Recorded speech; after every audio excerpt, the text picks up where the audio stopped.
Welcome, everybody, to Armstrong Junior Senior High School, and we're here tonight for the game against 2-0 Bethel Park Blackhawks and the 2-0 Armstrong Riverhawks here at Armstrong High School. It's going to be a great game tonight. It's Community Day here at Armstrong. My name's Brian Schaefer.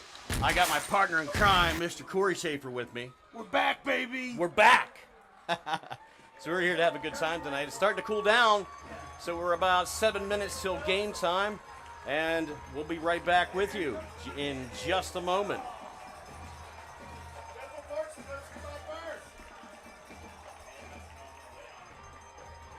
I like your face cam.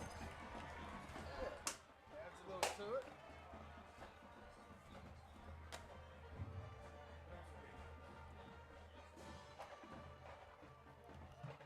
Well, forget about that, Bowers. Hey!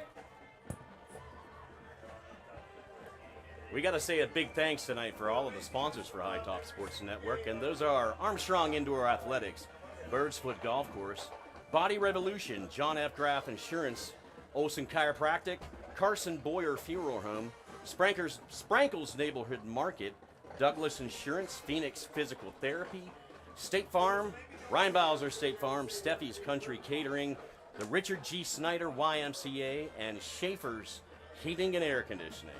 Couldn't do it without him. We do. We do know Sean. Sean's a good dude. Yeah.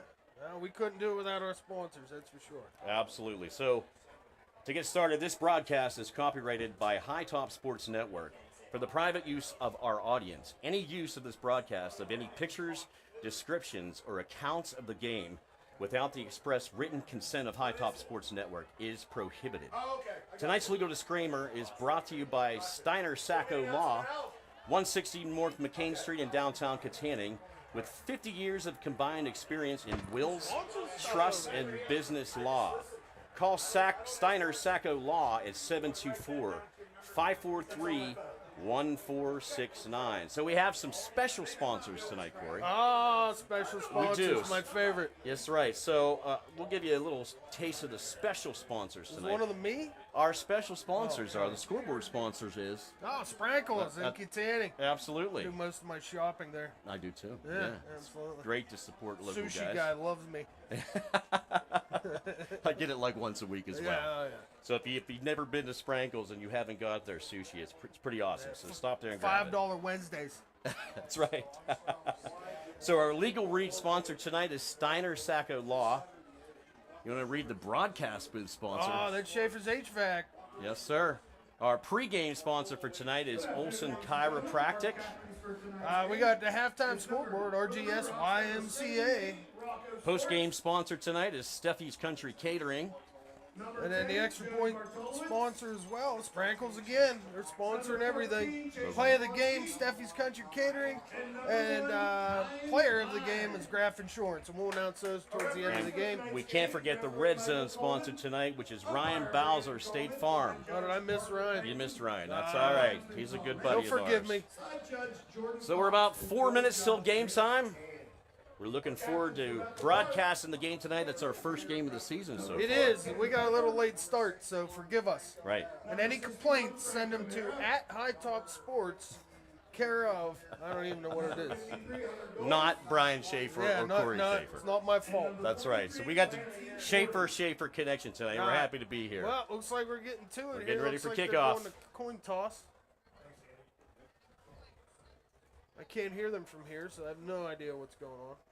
We're lucky to have up here with Mr. Brad Bowers. who's Oh, gonna yeah. Brad's going to help us help out a us lot spot. tonight, whether he knows it or not. Thank you, Brad. It looks like Armstrong won the toss and elected to the third of the second half. Bethel Park will receive. Facing the south So end Armstrong won the coin toss. They're going to defer to the second half, and they're going to kick off to Bethel Park. 3 minutes till the start of the first quarter. And we're going to switch the scoreboard for the first quarter here. Oh, yeah. This is as well, I have new duties this year. I'm a scoreboard guy. So don't blame me either. Or just go ahead and blame me. Right. It's probably my fault. So you're going to see a lot of us tonight with our new face cam. It's kind of fun. We got face cam, but they don't like it. They don't care. They want to watch the game. Look at these two middle-aged fat guys out here talking about high school sports. That's fun. It's all right. We're here to have fun. Hopefully, have a good game. I did do a little prep for this game. Did you? I watched some highlights. Okay. You know, of Bethel Park's game last week. It's going to be a tough matchup for the Riverhawks tonight, I'll tell you that. Right. But hopefully it's a scoreboard screamer, as they call them. Amen. And we get lots of points, because this is a tough task. Yes. As the Blackhawks, we got a battle of the Hawks tonight. Of Bethel Park are ranked 19th in the state. Wow. So, in the state. yeah, they're pretty good. They're pretty good. They got the a really Riverhawks good got defense. their work cut but out the for them. Riverhawks, we'll see if the Riverhawks are up to it. They should be. Offense has been clicking the first 2 weeks. I watched some highlights of that too. Excellent. Yeah, it's a highlight machine it's today. your job, Shafe, to know some stats. I was doing it during my job. Well, that's what happens. But it's Friday. It is Friday. It is Friday. We're happy to be here on a Friday night. Friday Night Lights here at Armstrong High School. Getting ready to roll. Right at 7. Brad didn't lie. Armstrong's getting ready to kick off the ball.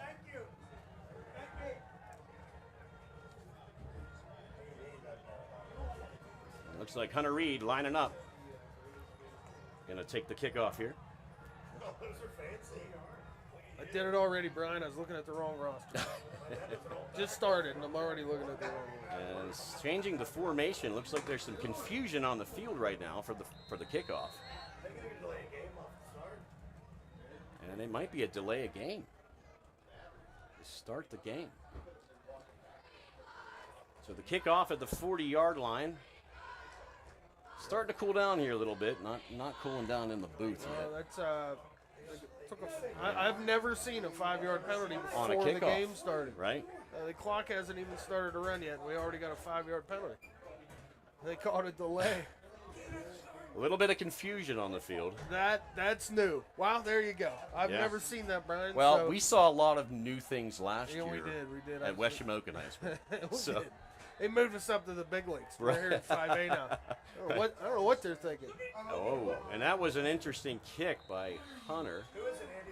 And that was picked up by number 16 from Bethel Park. It Braden Bruckner. maybe went 9 yards. About 9 yards. He fair caught it.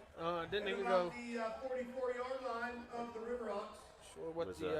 The Blackhawks will take Yeah, over. what was the strategy on that one? First and 10. I don't know, Brian. I Yeah. don't know.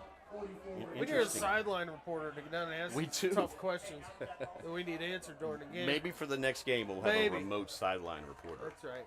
We got to get a second camera first. All right, Bethel Park with the ball. Number 4 passes to. Gets over the about the 40-yard line, maybe the 38-yard line. Stopped by Kyan Klein from Armstrong. That was number 1, Kyan. Number 4 back to the left side. And the pass is complete. Tackled out of bounds about the 29-yard line of Armstrong. That's a first down for the Bethel Park Blackhawks. Number 4 in the shotgun. Another pass to the left. And the wide receiver breaks to the middle a little bit, gets about 5-6 yards on the play. Are we going to see comments like we did last year? I don't know. That's a good question. I don't. We've upgraded to If YouTube. they are, they'd be on here. We're a YouTuber Right. now.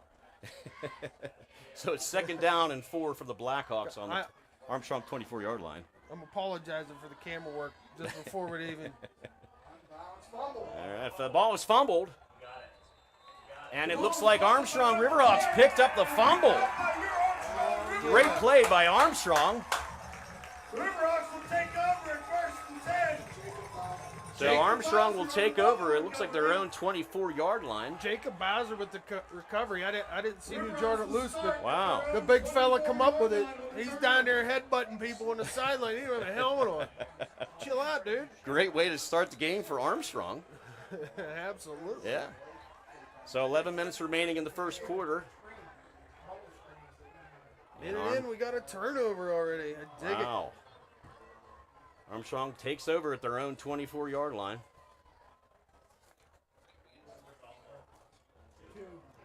Number 10 in motion. And it's a handoff. And a big run up over the 30-yard line.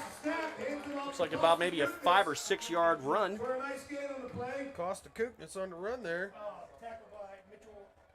Tackled by Mitchell. Costa Kukas is a junior for the Riverhawks. 2nd and 4, 10:35 in the first quarter. And we have 4 wide receivers lined up.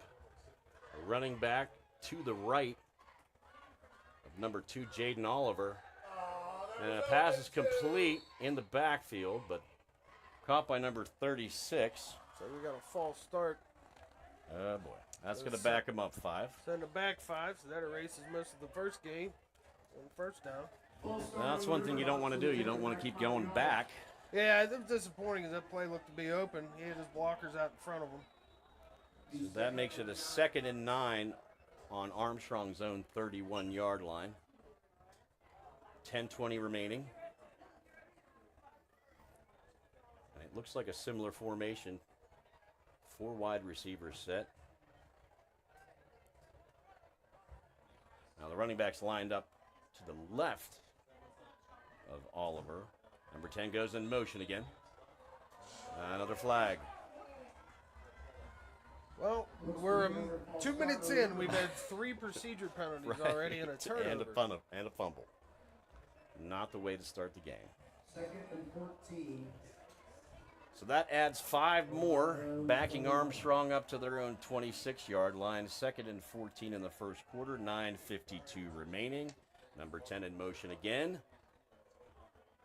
And a snap. Oliver tries to deliver it, and it's intercepted by Bethel Park. Yeah, I don't know what he was thinking there, Brian. 33, who's KK. Isn't that KK? Wow, I think so. We find out we're probably going to be saying his name a lot this evening. He's standing right in. Tough play. I don't know, Corey. You were telling me you thought that Bethel Park's defense were. They were impressive when I was powerhouse. watching the definitely a swarming D. It stayed in their lane. So,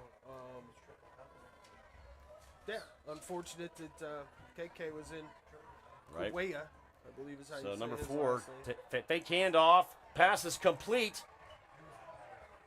and he's up over the looks like the 14-yard line. That was number 32, I believe, for Bethel Randall Park. Bergia. Yeah, That's how they're saying it up here in the booth. I'm going with that. that's great. He's a 5'10", 185-pounder. So that gives Bethel Park a first down. And they are at the Riverhawks. Looks like 19-yard line. I see a flag thrown on the field. They are flag happy early here. Wow. Got another procedure. This time it's on the Blackhawks. That's going to move them back 5 yards. See if they can maybe get another one. 1st and 15, ball on That'll the be Riverhawks. 1st and 15 for the Blackhawks. Ball on the 24. And clock is winding down at 9 minutes. Number 4 in the shotgun. It's fake handoff. Receiver running over the middle, and that's a touchdown. Bethel Park touchdown. Mitchell Pascal on the slant from Pfeiffer there. That throw was on target. Quick 6-0 score here.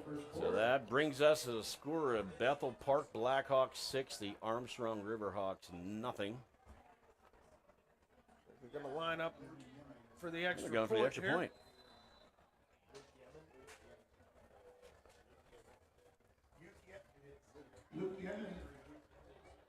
Luke Yemen for the extra Oh, no, they do faked it. not. Fake the extra point. And looks And like they he stayed does him not up. get in the end. Stood up. A 2-point conversion, which is failed. Score's going to remain 6-0 after that. They tried to pull a quick one on the Riverhawks, but the D was ready. for that one. Gentlemen, please do not forget about our 50-50 So, Corey, what's your thoughts so far? What are we seeing that's a lot of turnovers? A little bit of nerves at the beginning, obviously, with the procedure penalties. Those are just mental mistakes on both sides. Quick strike slant from the Blackhawks after they turned the ball back over. So, team's settling in. Yeah, it's early in the game. It's early in the game. We've already had 2 turnovers, handful of procedural penalties on both sides. So we'll see Lots if of we football can, to play, We'll see so. if the Riverhawks can put a nice return on this kickoff, and maybe they can answer with a score of their own. But kind of the feeling out process, if you will. 6-0. Blackhawks over the Riverhawks. First quarter, 8 minutes and 50 seconds to go. We need to employ somebody just to run this camera. Yeah, be nice. It'd be nice. Be nice to have a tech guy like we had a couple games at West Shamokin. Yeah, that was easy. I had to do nothing but talk. Right. Decent kickoff from the Blackhawks. It's caught at the 19-yard line of the Riverhawks. Trying to make some space up on the sideline.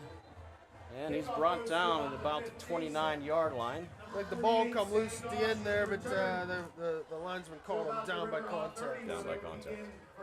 Riverhawks will hold on to the ball. So that'll be bringing up 1st and 10 for Armstrong. A lot of red, white, and blue in the crowd. Yeah. It's Unity Day here. It's community. Yeah, exactly.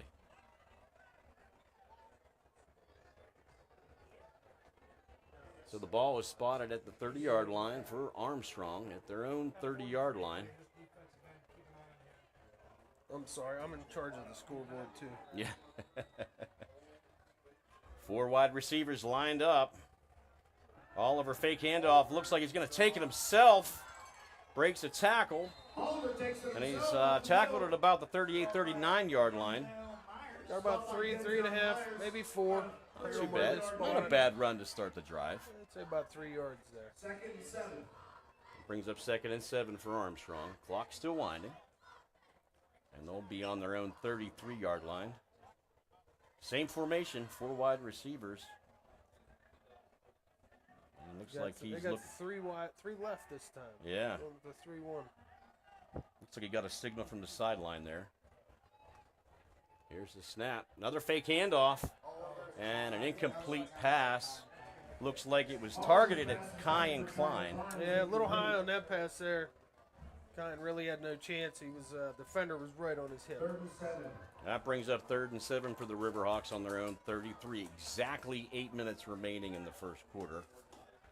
Here at the Armstrong Riverhawks Stadium. We're up here in the Hawks Nest, which is kind of fun. Oliver, another fake handoff.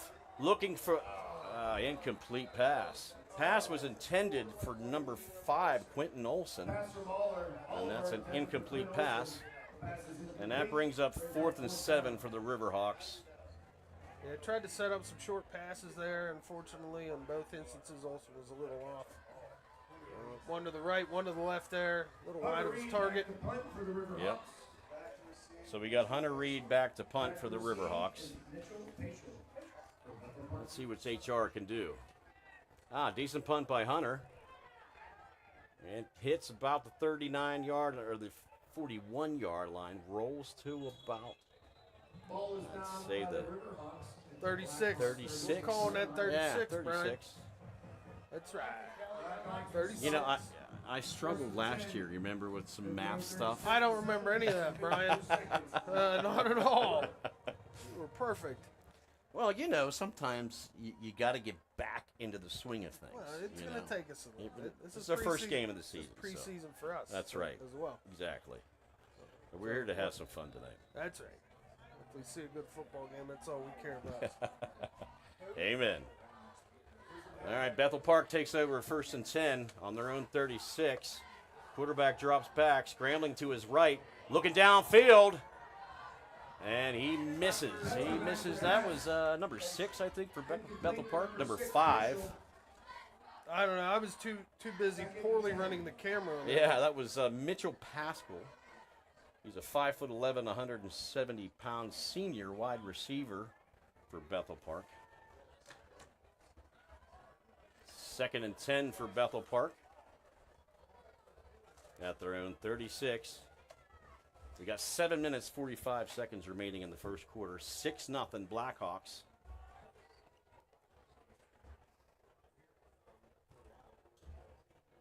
And it's a pitch out. Up over the 40. Flag Breaks goes a out. couple tackles up over the 50. There's a flag on the play. He's running to the left side over the 40. Over the 30. Breaks another tackle. And he's made it down. More for a nice game for the Blackhawks, but there is a flag on the play. It's like he was tackling around the 24. 38-yard line. Flag was thrown to the 38-yard line. Wow. Yeah, back at the beginning, looks like a possible hold. We'll see. It is. That's holding. Holding on the Blackhawks, so that'll back them up Holding 10. on Bethel Park, this will bring That erases back with a 10-yard penalty. almost a 40-yard gain. Wow. Yeah. It erases. So that'll bring them back probably to the 26-yard line.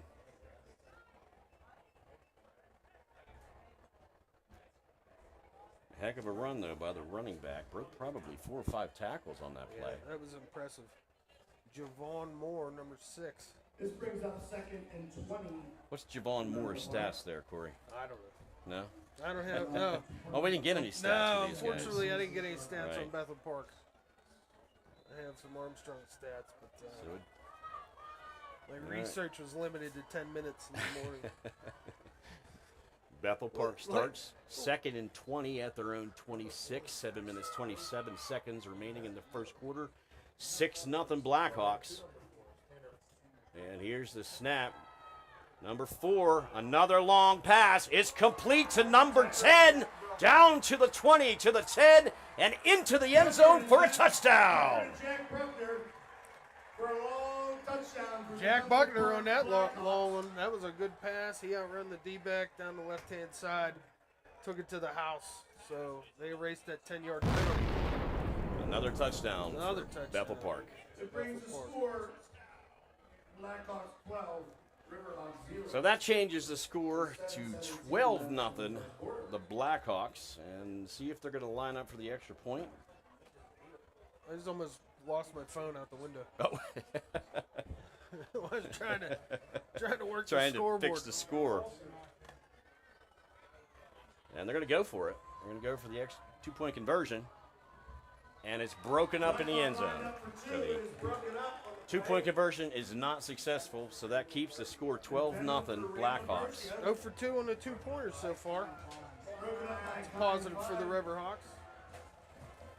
See if they can put something together here and shake off the early jitters. It is I tell you what, warm in Corey, here, man. it is warm. It's nice out there, Yeah, I know. you know. So I keep sticking my head out the window. Yeah. Yeah, we need a fan. Yeah. I saw one. I got to steal that one next door, but I don't it's think like I think the coaches coaches need might be that. kind of Yeah. mad at us if we took their fan. So. It's all right. It'll be fall soon. Well, Bethel Park is going to kick off the ball at their own 40-yard line. Back to kick for Bethel Park is Luke Yemen. Luke Emmons for Bethel Park will be kicking the ball off. Back to receive for the Riverhawks is Sam Dosh, I don't even have him on my Jason roster. Walensky, Who dat? and Joe Bartolo. The kicker. Joe Bartolovitz back to receive the ball. Luke Gimmon. That's our kicker. And there's the kick. And the kick goes out of bounds. That kick is out of bounds, so there's a flag on the play. Flag Up to pay. 26. Yeah, looks like the Riverhawks will get it in very good field position to start this drive. Let's see if they can put something together.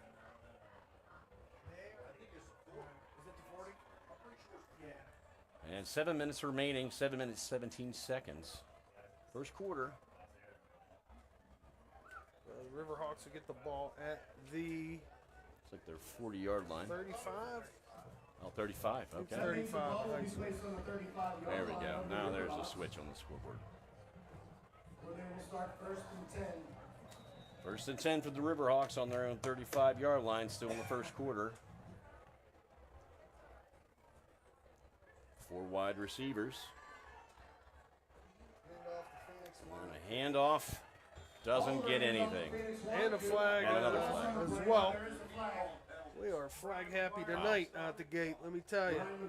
Didn't even make it to the line of scrimmage on that run. They lost about 2 or 3. Let's see what the flag's all about. Looked to me like the D-line moved a little bit. They come from the backfield. It's usually yeah.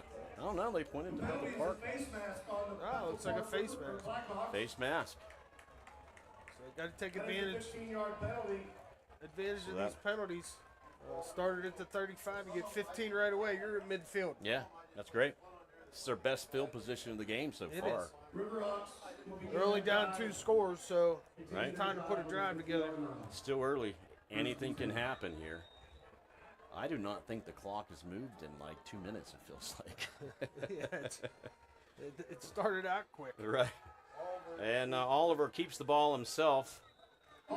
Up over the 50. Looks like he gets about 3 or 4 yards on the carry. And Brian McGuire from the Blackhawks brought him down. Yeah, looks like he got a couple there. That's a tough run. So that brings up 2nd and 8 for the Riverhawks at the Blackhawks 48-yard line. Oliver looking to the sidelines.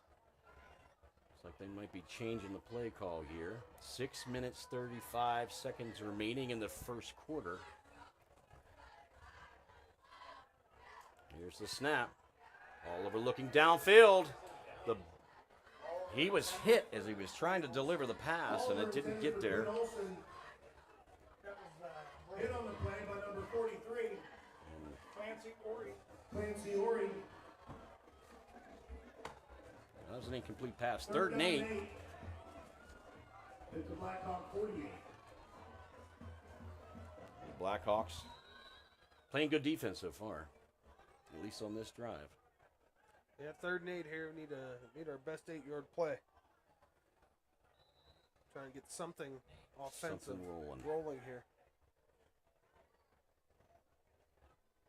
About halfway through the first quarter. Number 14 in motion.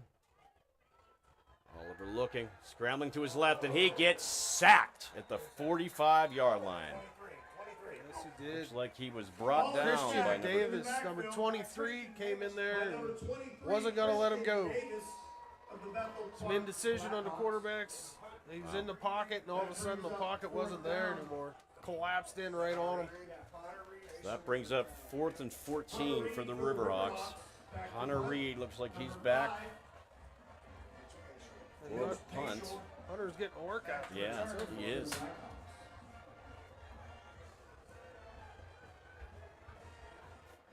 And here's the snap to Hunter. A little bit of a low snap. Decent punt. Great punt by Hunter.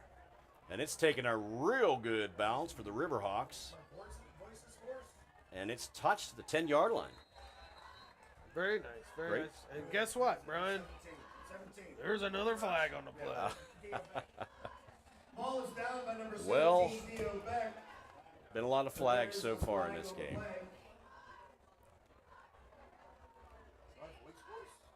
I'm not sure. Did you see who was on yet? What? I did not.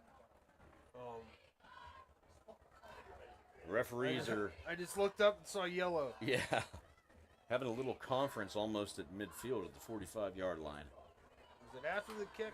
And it looks like they pointed towards the Blackhawks. If it was after the kick, the penalty would be assessed after the kick. Right. And it is against the Blackhawks. Looks like it's against Bethel Park, so they'll probably move them half the distance. I think that's how it works. So they spotted the ball at the 10 originally.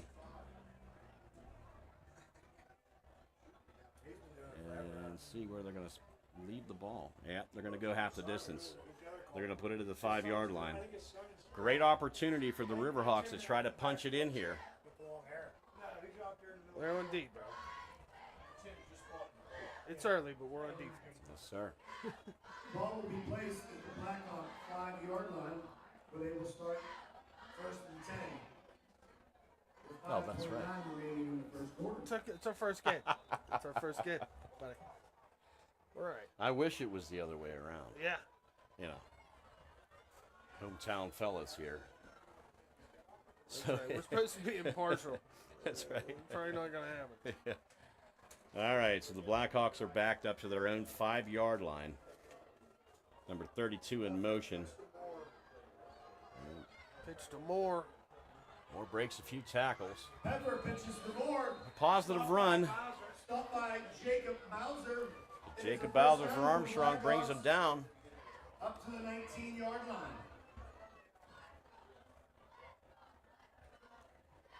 So it'll be 1st and 10.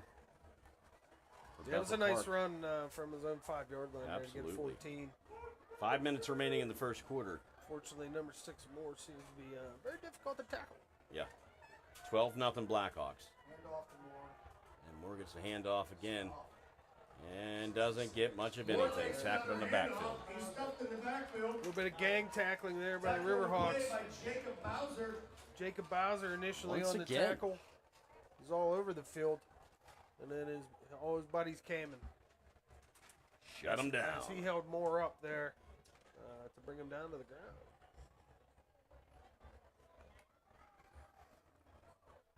Second and 10 for Bethel Park. Number 4 dropping back, rolling to his right, looking downfield. Number 10's wide open. Pass is complete to number 10. Number 4, Tanner Pepper. Heck of a pass there. Caught by number 10, Jack Bruckner About for a- a big gain for the Blackhawks. About a 30 to 35, 40-yard pass Yeah, there. I'm all discombobulated here, Brian. Sorry. Wow.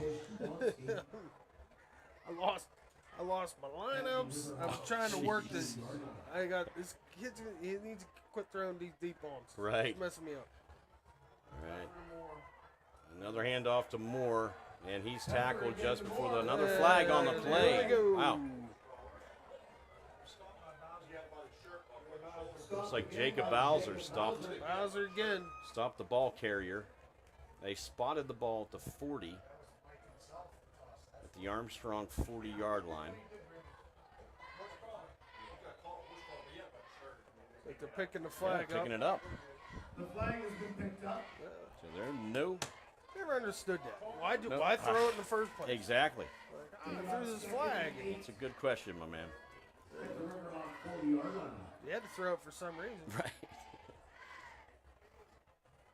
2nd and 8 for Bethel Park at the Riverhawks 40. 3 minutes and 40 seconds remaining in the first quarter here at Armstrong High School. I formation. Number 4 drops back, looking downfield. Number 5 is open, and he trips and falls, and that's an incomplete pass. A little bit out of his reach on that one, Brian. Yeah. But Bethel Park has shown that they're going to run it, and then they're going to throw deep. That would have been like a 40-yard pass. Yeah, it was on the line. 40-yard line. He was covered by standoff. Number 4, definitely Mitchell Pfeiffer, definitely has a cannon. He on him, sure does. That's for sure. Or Tanner, I'm sorry, I call him Mitchell. 3rd and 8. I apologize to the Pfeiffer family. Yeah. 3rd and 8 for Bethel Park on the Riverhawks 40. 12-0. Bethel Park over Armstrong. Number 6 in motion. Number 4 looking downfield. And he's got number 43 wide open. Pepper to Clancy Ori for a big Clancy gain. Ori, another big game. Looks like he's brought down at about the 23-yard line of the Riverhawks. That'll be another first down. 1st and 10 at the Riverhawk 24-yard line. I got that one right on the money. Did you not? 24-yard line, buddy. We gotta keep track of it. Yeah. When was Brian wrong? When was Brian right? Right. First down for the Blackhawks. Ball is on the Riverhawks 24, number 4 in the shotgun. Drops back to pass. Easy pass. Bethel Park breaking over the middle and into the end zone for a touchdown. Number 5 Mitchell from Bethel passed Park. him once again with that same slant it looked like we saw on the goal line earlier. Took that 24 yards to the house. Wow. Quick strike offense here for Bethel Park early. Absolutely. Who's the kicker, Andy? Yeah, they're breaking wide open gaps. They're getting a lot of passes over the middle for big gains in this game so far.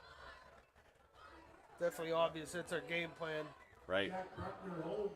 So we got 2 minutes and 44 seconds remaining in the first quarter, and they're going to go for the extra point. And the extra point is good. It is good. That brings our score tonight's So it's matchup. 18-0. 19 now, brother. 19-0 with the extra point. Our scoreboard was ahead of that. That's right. Ours was updated before the main score. Good job, Corey. Well, you know, You're on the ball, brother. I'm learning here in this sweltering heat. Yeah. That is this box we're in. Right. So far, Corey, it's been a Bethel Park offensive. Yeah, it's been pretty impressive so far on both sides of the ball, really. Right. For Bethel Park, the Riverhawks haven't been able to get anything together offensively. They'll have a couple nice plays on defense, and then they'll break a big one. It seems the Blackhawks rather of Bethel Park. It's been pretty impressive so far. Tough sledding here for the Riverhawks in the first quarter. Well, lots of football to play. It's cooling down, except up here in the booth. Yeah, I It's think all really the hot heat's and just sticky. coming right up here. Need some water. That's right. Agua. Armstrong beer, Margarita's Mexican Grill and Bar, and Armstrong Dental Care. So Bethel Park's going to kick it off at their own 40-yard line. 2 minutes, 44 seconds remaining in the first quarter. 19-0. Bethel Park over Armstrong. And here's the kick. It's picked up at about the 19. Bartolowicz on reverse. It's like a reverse Tried of reverse Bartolowicz on there. a kickoff. Yeah, it didn't do much. Didn't fool anybody on that one. Interesting, because if he would have kept running, it looked like the congestion was on the other side of the field. But it's just the way it goes. I would say the Blackhawks watched that play in the film. Right. So it looked like they had it pretty well covered. I would agree with that. But, you know. So it looks like the Riverhawks going to start just outside their 20. First and 10 for the Riverhawks on their own 21-yard line.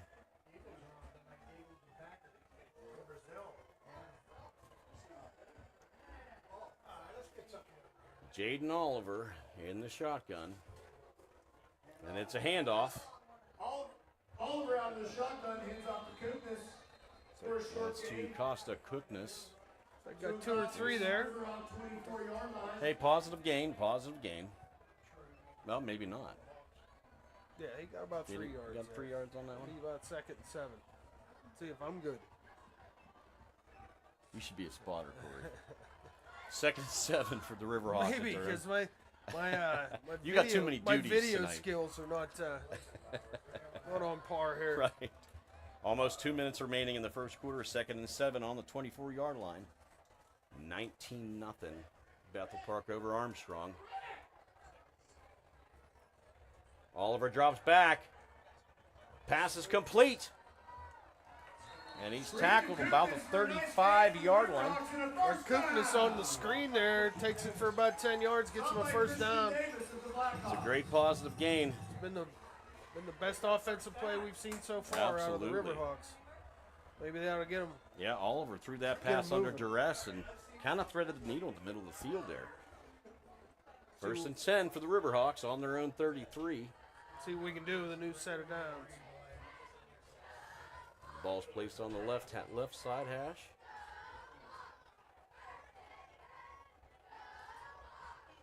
Oliver drops back, looking for number 14.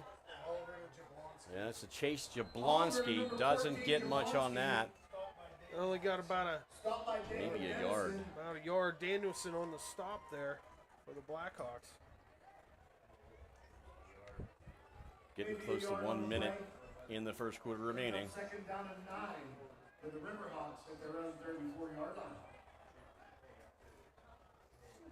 2nd and 9 for Armstrong on their own 34. It's a really nice looking sky tonight. Beautiful out here. Yeah, it's football weather. No, it's A little not. bit cooler would Yeah, be a little nicer. cooler. Yeah. It is not football. Number 10 in motion. Oliver's looking. It looks almost intercepted by Bethel Park. by number 12. Number 2, Oliver's pass, broken up by number 12. That's Will Sabatos. Yeah, Will Sabatos. Third down and 9. It's going to be 3rd and 9. Didn't catch who he was trying to go to there. I believe it was Quinn Olson on the little hitch play. Right. But these guys are anticipating everything on defense. Yeah, they are. It does not look like this Bethel Park team is surprised at all Right. at what the Armstrong offense is bringing to the game. He must have been watching a lot of film. Okay, Oliver goes back. Looking to the right side. Jeep pass, and it's broken up. And we got some laundry on the field. Don't know what happened face there. mask? It looks like probably interference, Brian. Not quite Pass sure. interference. It's like Jack Bruckner on the coverage. There, I believe.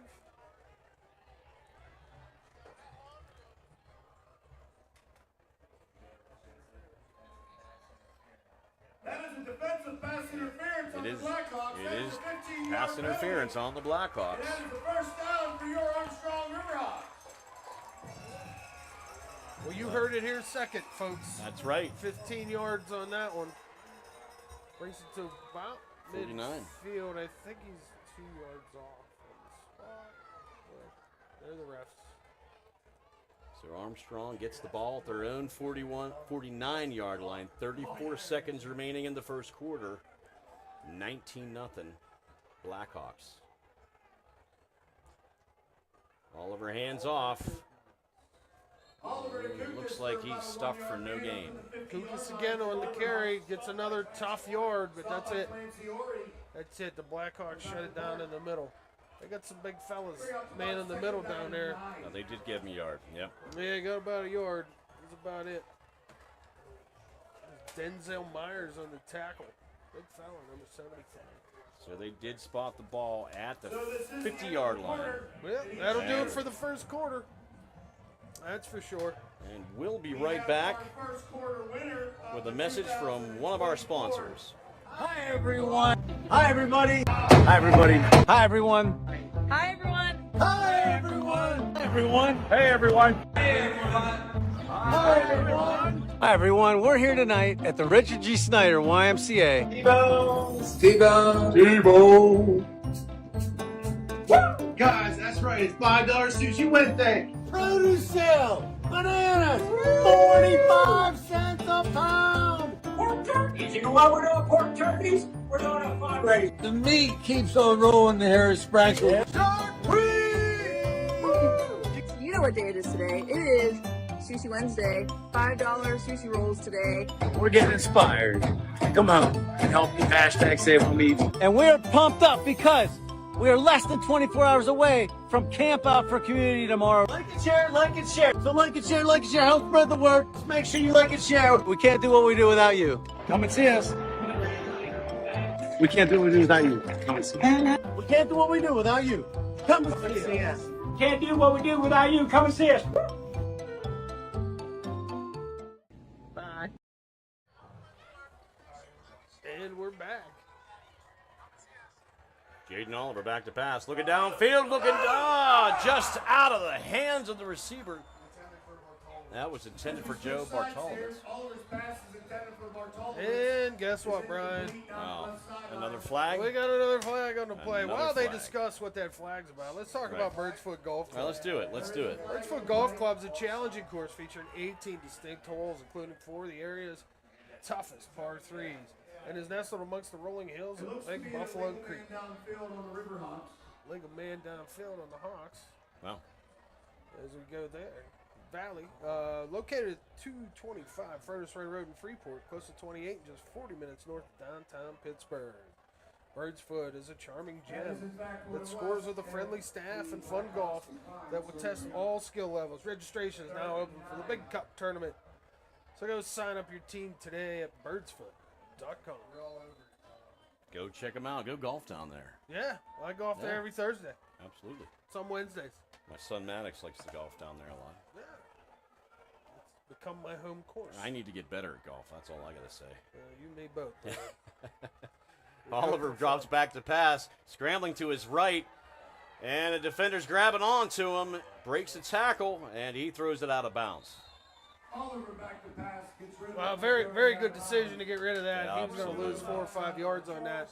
Or risk an interception, but he did break the tackle and he didn't get sacked. He did, and he Back got at rid of about it. the 45-yard line, so that was a smart play by Jaden Oliver. But unfortunately, it's going to bring my favorite play in football. We haven't discussed it yet, Brian. The punt. The punt. My goal every game is no punts. Right.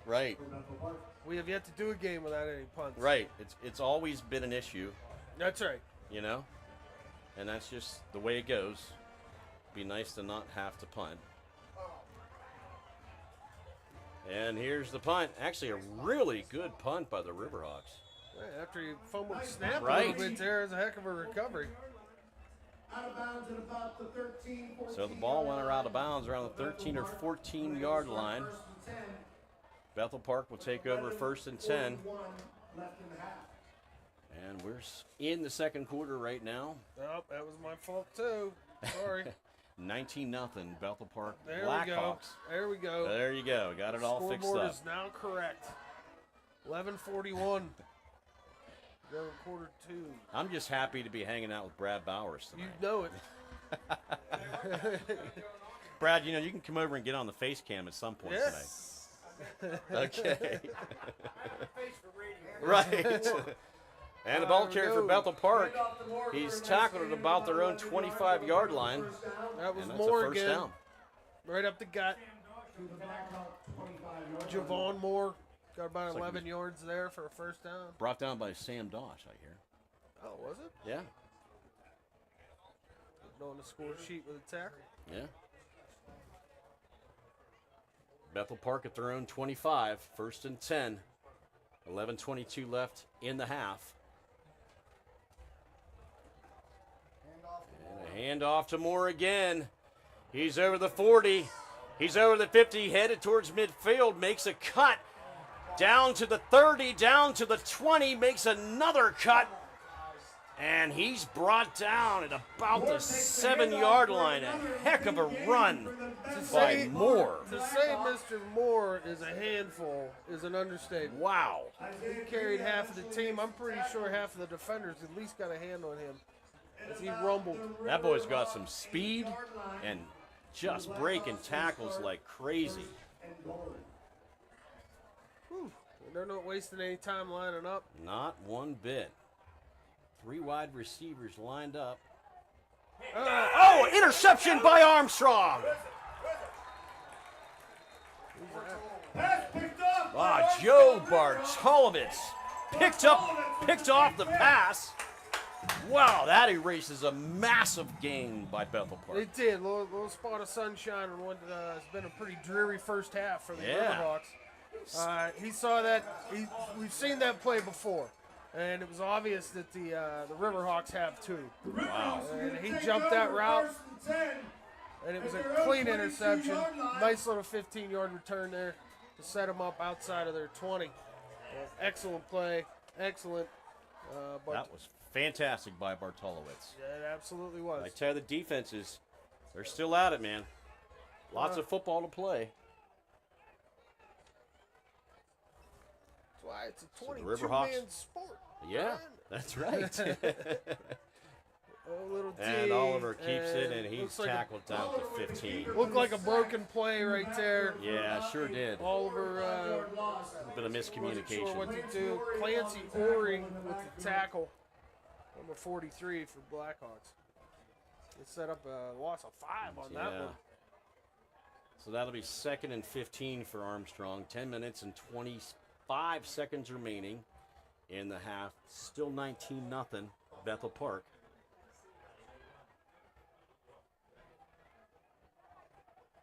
And 4 wide receivers lined up for Armstrong. 3 on the right side, a single wide receiver on the left. Oliver drops back to pass, looking for number 9. And that's the Quentin Olson, That was number 5, but number 5. I'm not keeping track, Brian. I told you. I'm telling you, it's hard to see up here. That's why we need a spotter. Yeah. We need a spotter. We need a cameraman. What else do we need? I got to put a wish list together. That would be great. 9 and 5 look pretty darn similar.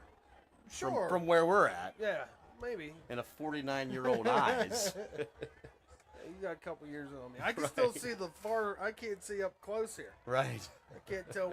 I can't read Birdsfoot's address. Right. I can see number 5 out there.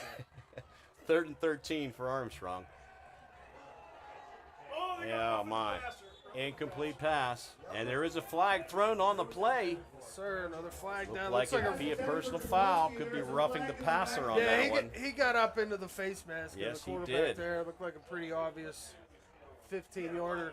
It looks to be a personal foul roughing the passer on the Yep, that's what it was. Personal foul. Roughing the passer gives Armstrong a 15-yard gain. And a first down, which is even more important. Right.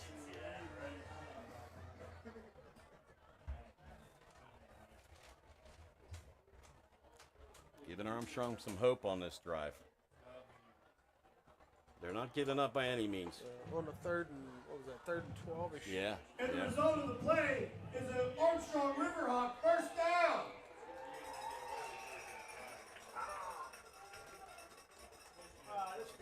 So with 9:25 left in the second quarter here, 1st and 10. On their own 35-yard line. Looking towards the sideline. Oliver checks the play. Defense readjusts here. Oliver's going to take it himself. He's up over the 40 and he slides. Oliver takes it himself. Slides down. He slides about the 44. He got about a gain of 7 there. Yeah. It's a good quality run, especially on first down. Absolutely. Look, he had a lot of space there, and then it got shut down pretty quick. So It makes it a much easier. Got about 3 yards to go, so that wasn't a bad decision by Oliver. and Oh boy, we got to jump on the Riverhawks. It looks like. It's like a false start. It's like a false start. Yep, false start on the Riverhawks. They're going to be backed up 5 yards. They just keep shooting themselves in the They foot, do. Brian. Too many. They get a too many nice little penalties. 7-8 yard gain on first down, and then right away they were Procedure penalties are killing them right now. penalty takes them back 5. Right. So that'll put Armstrong 2nd and 8 on their own 38-yard line. 8 minutes, 56 seconds remaining in the half. They got to try to punch one in here, get something going before the end of the first half. Oh, there's no doubt. You know? They look a little disheveled on offense. Their defense is keeping them in this game, keeping it a 3-score game at this point. If they can go into half with some sort of momentum, that would be key right now. Hand off to it's a reverse. And that was to Joe Bartolowicz. I think he has enough there. Real close. So bringing out the tricks. Yeah, I think they're going to give it to him. Yep, that's going to be a first down, it looks like. And it is. First down, Riverhawks on the reverse. An Armstrong Riverhawk first down. It is community day here. Somebody's got to get these fans all riled up. That's right. We need some momentum. We need some crowd participation. I'm going to go steal some of them pom-poms. And, I'm going to send you down there, Brian. You're going to have to dance around. I'm going to go get them. I'll dance around. Yeah. I ain't scared. We'll dance around. 1st and 10 for the Riverhawks on their own 45. It's a handoff to Kuknis. Handoff to Kuknis for about a 2-yard He gets gain. about 2 on that one, so he's brought down about their own 47-yard line. It'll bring up 2nd and 8 for Armstrong. I can feel the cool air coming in. Yeah, every once in a while. Yeah. Well, it's getting Oh, dark yeah. over there. The clouds are looking kind of ominous. Oh, big words, Brian. Yeah. Ominous. That's right. It's one of my Yes. favorite words. I won't tell you the other ones. We can't say those on air. What was that? That's a crow. Ah, it's a crow. Couldn't find a hawk. I huh? couldn't find a hawk. I'll find one. Timeout Armstrong. Armstrong takes the timeout. Oh, since 7:35 left in the half. 7:35 left in the half. While they're doing that, Give let's us do another read. this. Let's talk about Armstrong Indoor Athletics, AIA, located at 138 South Grand Avenue in downtown Katanning. premier multi-sport training facility in the region. The newly added turf field can accommodate practices and training for most every sport, including soccer, lacrosse, football, and more.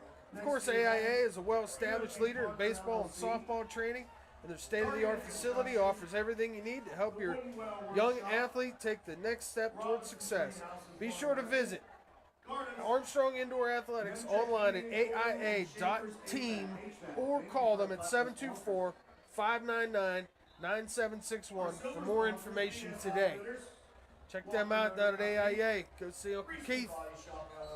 I thought that was a very excellent read. You like Corey. that? Well, I Yes. talked to him last night, and he's like, you better do my read right. So I concentrated a little more on that one. Right.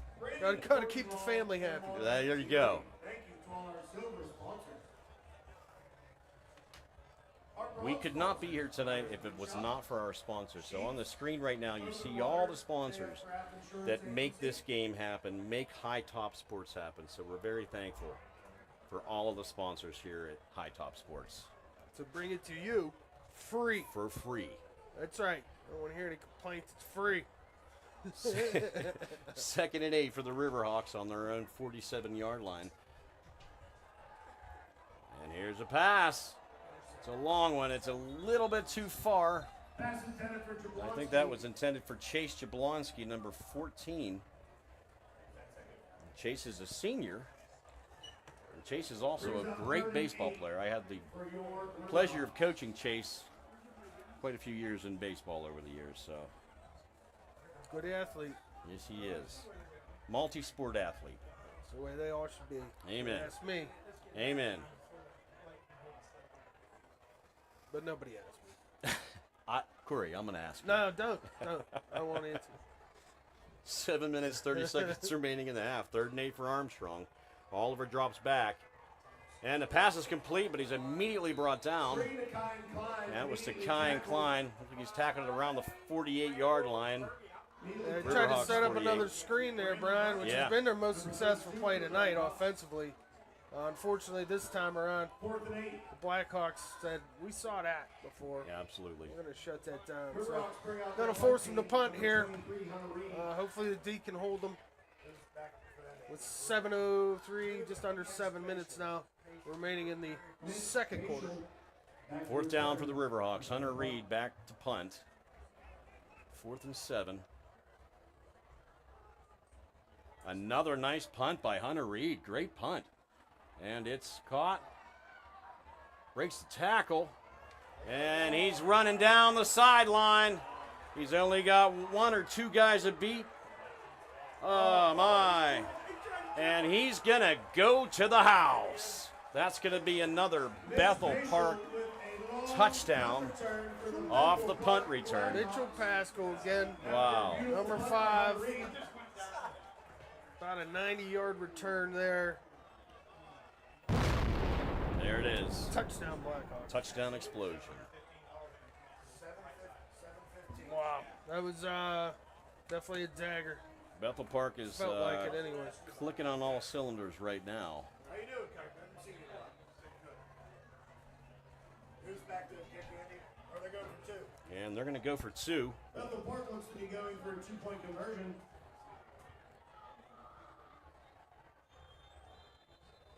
Looks like they take a timeout. Timeout on the play. Timeout Bethel Park. Well, we got a timeout. So you know what that means, Brian? That means another read. It's reading time. That's right, folks. And we're going to read about Ryan Bowser and his State Farm office down in Ford City. Insurance, it's one of those things that you know you need, but you might not always know what's best for you and your family. Let Ryan Bowser, a licensed insurance agent located at 1422 5th Avenue in Ford City, help you cover all of your bases with State Farm's vast selection of insurance products. While State Farm is the largest auto insurance provider in the nation, the experienced staff at Ryan Bowser State Farm can assist you with everything from homeowners to pet insurance.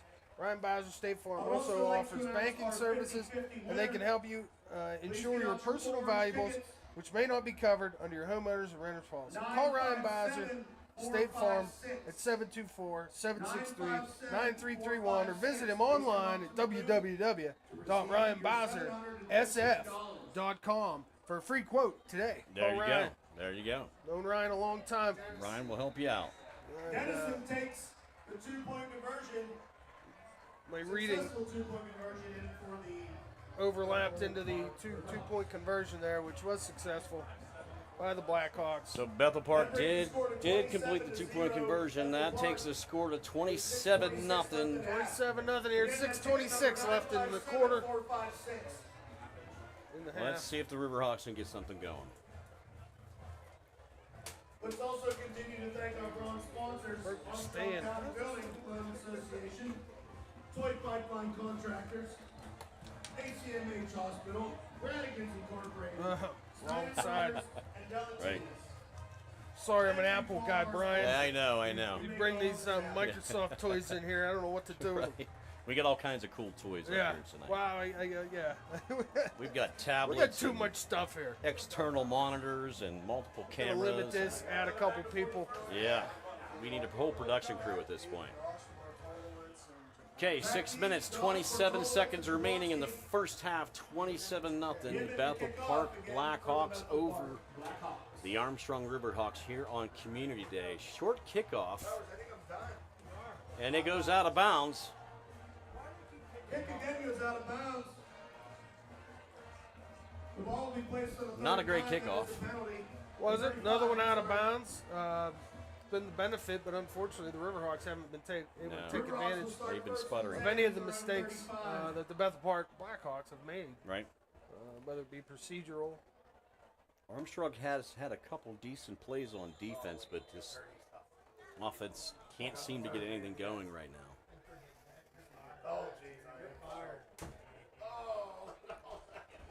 So it'll be 1st and 10 for the Riverhawks on their own 35-yard line. Yeah, looks like we got a timeout. Well, it looks like Oh. might be some lightning in the Lightning. area, Brian.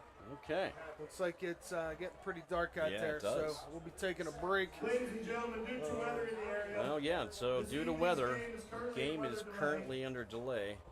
we are So asking you all get to watch some fans to commercials. exit the Yes, you stadium do. and go to All the right, Angels we will be Tower right away back from the main lobby of the after school. some messages from our sponsors. Status of this My name is Rick Mercurio, and I am in family medicine. But at 70 years old, I've slowed down a little bit. I'm more doing geriatric medicine. We moved to this area in 1984 after finishing my residency in Virginia. My family became members of the YMCA, which is now Richard G. Snyder YMCA. I had 4 children at that time, and we wanted to use the pool for swimming issues, and why soccer for kids is to die for. But back then, that was the most popular of all things. When I was 24 years old, I was second-year medical school. We were learning there's benefits to exercise. It wasn't established back then in the 70s. It was not known that atherosclerosis and all kinds of things can benefit from it. It was just being looked at. I've told hundreds of people to start coming to the Y or something. I talked exercise, and I was an example for it. You know, it's real hard if you weigh a whole lot, you smoked and all that, and you didn't exercise. No, you should be exercising. You know, I told everybody. People saw how well, what good shape I was, and I was an example. And I always just used the YMCA. That it was a nice place and a friendly atmosphere. They have everything you could want. It was like home to me, really.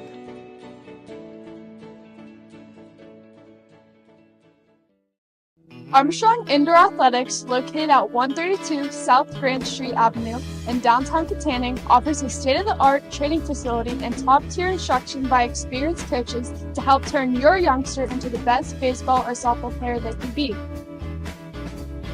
Batting cage and bullpen lane rentals are available for 30 to 60-minute sessions, and you can also sign your baseball or softball player up for private hitting, pitching, fielding, and catching instruction with our knowledgeable staff. Be sure to visit Armstrong Indoor Athletics online at aia.team or call them at 724-599-9761 for more information today.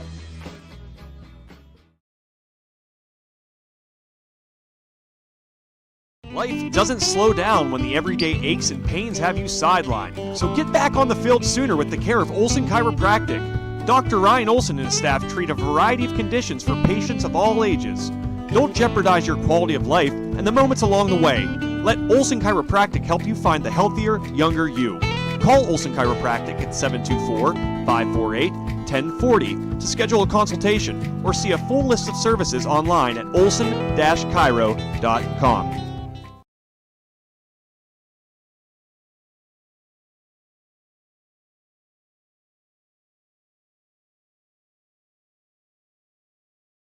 Steffi's Country Catering prepares home-style made-from-scratch dishes that will have you convinced Mom made it. Whatever the occasion, Steffi's Country Catering will have you coming back for every event year-round. Find us on Facebook to place an order or to see our Sunday specials, or call 724-54-85047. Hi, everyone. Hi, everybody. Hi, everybody. Hi, everyone. Hi, everyone. Hi, everyone. Hi, everyone. Hey, everyone. Hey, everyone. Hi, everyone. Hi, everyone. We're here tonight at the Richard G. Snyder YMCA. T-Bone. Woo! Guys, that's right. It's $5 Sushi Wednesday. Produce sale. Bananas. 45 cents a pound. Pork turkeys. You know why we're doing pork turkeys? We're doing a fundraiser. The meat keeps on rolling here, Sprinkle. You know what day it is today. It is Sushi Wednesday. $5 sushi rolls today. We're getting inspired.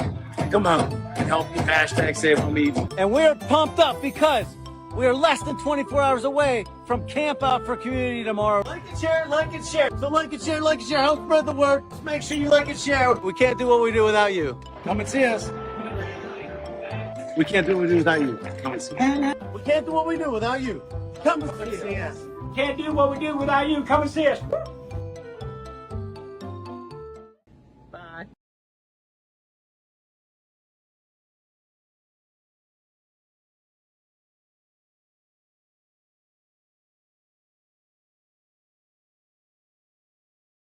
Armstrong Indoor Athletics, located at 132 South Grand Street Avenue in downtown Katanning, offers a state-of-the-art training facility and top-tier instruction by experienced coaches to help turn your youngster into the best baseball or softball player they can be. Batting cage and bullpen lane rentals are available for 30 to 60-minute sessions, and you can also sign your baseball or softball player up for private hitting, pitching, fielding, and catching instruction with our knowledgeable staff. Be sure to visit Armstrong Indoor Athletics online at aia.team or call them at 724-599-9761 for more information today.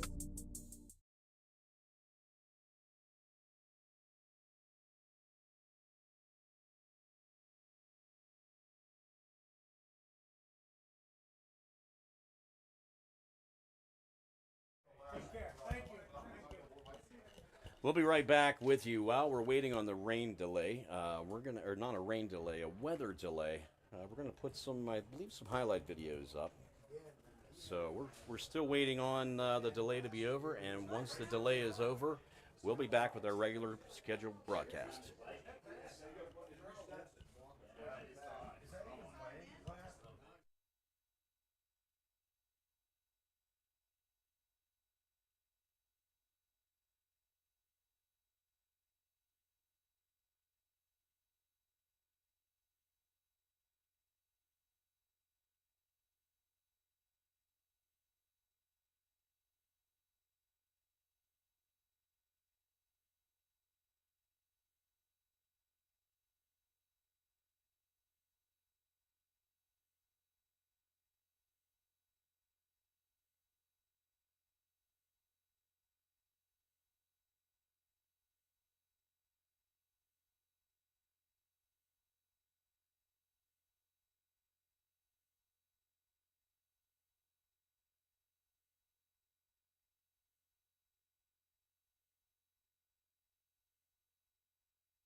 Good evening and welcome to Highlands High School for tonight's pivotal matchup here in Class 4A. The Armstrong Riverhawks won the opening toss and chose to defer.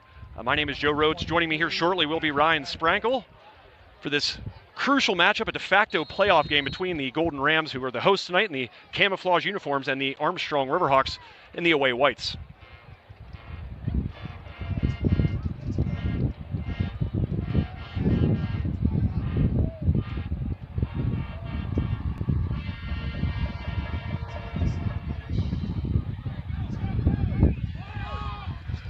That ball is brought out to the 29-yard line, and that's where the Golden Rams will begin their drive. Rams take over to around 28-yard line, first and 10.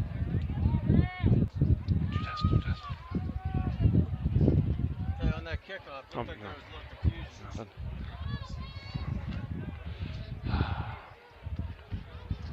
So first and 10, ball at the 28-yard line. 5 wide receivers, so a lot of weapons out there for this first snap.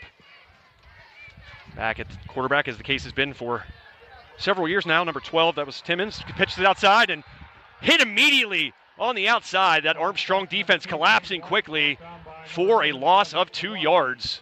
Bring up a 2nd and 12. This Armstrong defense versus this Highlands offense, possibly the biggest storyline in this game, the biggest question mark, I guess the one thing to watch for maybe the most. Armstrong front 7 all season long. That was a tone-setting hit by Dozik's Zablocki, a tone setter, indeed. He laid a hit on him.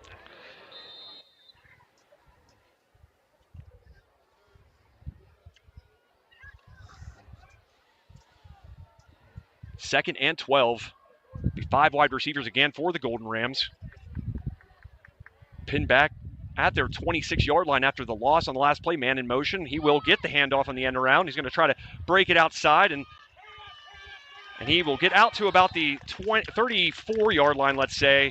So a nice little gain there, but still Armstrong's defense bringing enough pressure to limit the speed on the end around there by, I believe that was hard to see. You have to bear with us tonight. They have brown on the camouflage uniform, so literally camouflaging the numbers themselves here tonight.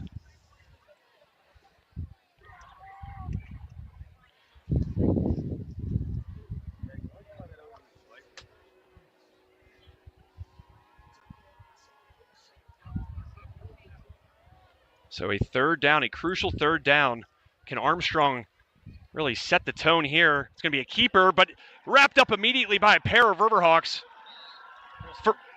Jackson Chrisman, the first man on the spot, and then coming with him was Dozik's Zablocki. Who else? And that'll bring up a 4th down. It looks like the punt unit will come on for the Golden Rams. Back deep for Armstrong, number 2, Ian Olson, and number 6, Jackson Chrisman. So Chrisman, after that big hit and forcing the 3 and out, Chrisman will be back deep along with Ian Olson. A booming punt. Olson's going to have to track that down in a Highlands bounce. What a punt. The Highlands fans loving that as it rolls and rolls and rolls down to about the 6-yard line, and that's where Armstrong will take over for their first drive. So we're going to take a quick break here and get the Ryan's headphones figured out, and we will be right back for Armstrong's first drive here on High Top Sports Network. With a 60-yard punt.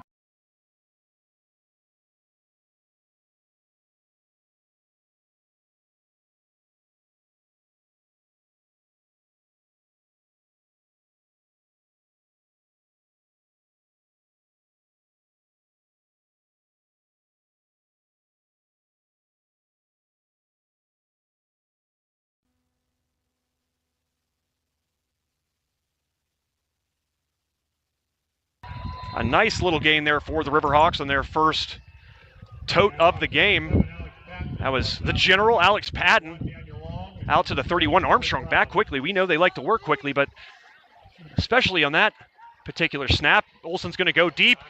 Kai Clyde's got him beat. He brings it in past the 40. Stiff arm. Dragged down at the 25. A big gain for Kai and Klein, and the Riverhawks are now in Golden Rams territory. They are excited out there. Armstrong back up to the line, almost like a 2-minute drill. They're going to keep that personnel on the field. They know what to do against. Patton right up the middle, almost runs into his own blocker, and then quickly there to wrap him up and finish the job is number 57. Brought down by number 26, George Williams, and number 57, Angelo Markey. Pick up 3 on the play, 2nd and 7. 2nd down and 7. And a flag. See what this one is. Much to the dismay of, it seems, the Highlands fans here, and it is against Highlands, so tack on 5 more. Flag on the play, it is offside by the Golden Rams.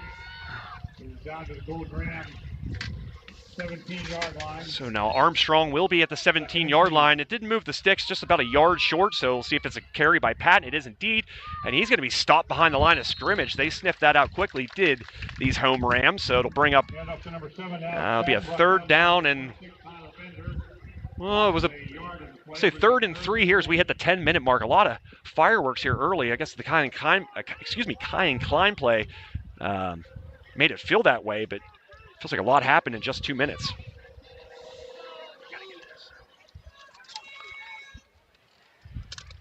Taking their time now are the Riverhawks. Ball snapped. Olsen's going to go deep again. He's got a man in the back of the end zone, bringing it in, but dropping it at the very last second. I think that was number 10, if I'm correct. It is indeed, and that is the youngster, Joe Bartolowicz. Joe Bartolowicz goes incomplete, brings up a 4th and 3. So 4th and 3, this Armstrong drive stalled here a bit after the splash play, I guess you could call it, by Kai and Klein on the deep route, that pretty much a go route, in which Olsen was able to just throw it up and place it and to hit the striding Klein perfectly. So big 4th down, 4th and 3 ball at the 18-yard line. Olsen takes the snap, pressure coming, screen play in order, and that is Isaiah Brown. He'll go in for the touchdown. Armstrong leads 6-0. What a nice play there. You saw the defensive line of Highlands able to get through quickly, and that says one thing. That means a screen, and Isaiah Brown able to catch it with no one around and take it the rest of the way for Armstrong's first score of the game.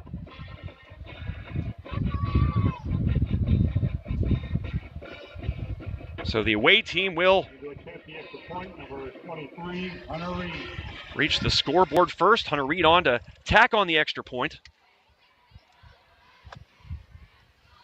Reed's been a very solid piece in the special teams game for Armstrong all season long. He knocks that through, and Armstrong strikes first, able to hold the Rams to a 3-and-out on their first possession and strike on their first. And after 2 possessions, it is Armstrong 7, the Golden Rams nothing here on High Top Sports Network. We're going to take a quick break here, and we'll be right back.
And Armstrong kicking off. That's Hunter Reed again, and almost an exact play of their opening kickoff out to this near side to about the 30-yard line, and that's where the Golden Rams and, again, longtime starter Chandler Timmons will begin their second drive of this game. And a picture-perfect start, I believe, for Armstrong, if I do say so.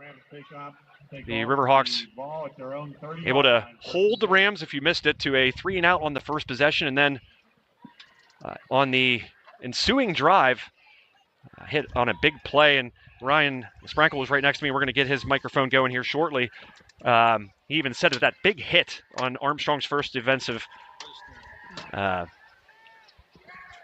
possession, or I guess when they were on the defensive side of the ball, that big hit by Zablocki really set a tone, it seems. And right here again, Armstrong converging on the ball carrier, not allowing very much there.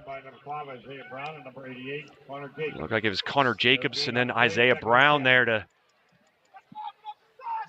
limit the damage. I guess they're going to spot it right at the back of the line of scrimmage, even though the PA said 2nd and 7.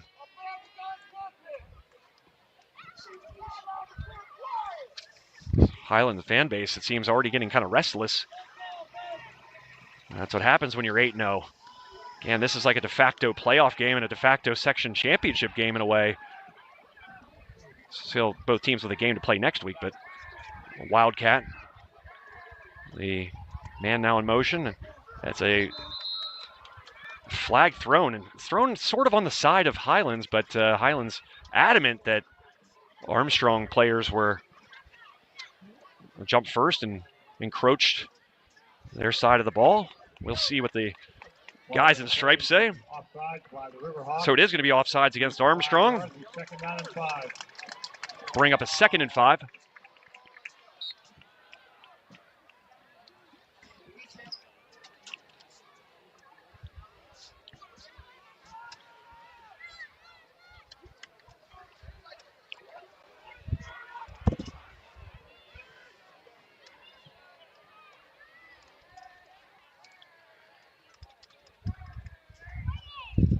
.8:11 on the clock. Man in motion. Same play that they were going to try last time. Here's a long pass down the middle. Wide open across the middle. Able to grab that and get a couple yards after the catch is number 31.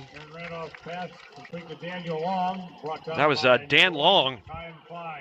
And in there, throwing that one was Aaron Randolph, who, if you haven't noticed, he's wearing a different number here tonight. He's going to be wearing number 1, normally wearing number 4, and a timeout taken here. So we too will call a timeout on High Top Sports Network. Timeout called by the Riverhawks. Hi, everyone. Hi, everybody. Hi, everybody. Hi, everyone. Hi, everyone. Hi, everyone. Hi, everyone. Hey, everyone. Hey, everyone. Hi, everyone. Hi, everyone. We're here tonight at the Richard G. Snyder YMCA. Steve-O. Guys, that's right. It's $5 Sushi Wednesday. Produce sale. Bananas. 45 cents a pound. Pork turkeys. You know why we're doing pork turkeys? We're doing a fundraiser. The meat keeps on rolling the Harry Sprinkle. You know what day it is today. It is Sushi Wednesday. $5 sushi rolls today. We're getting inspired.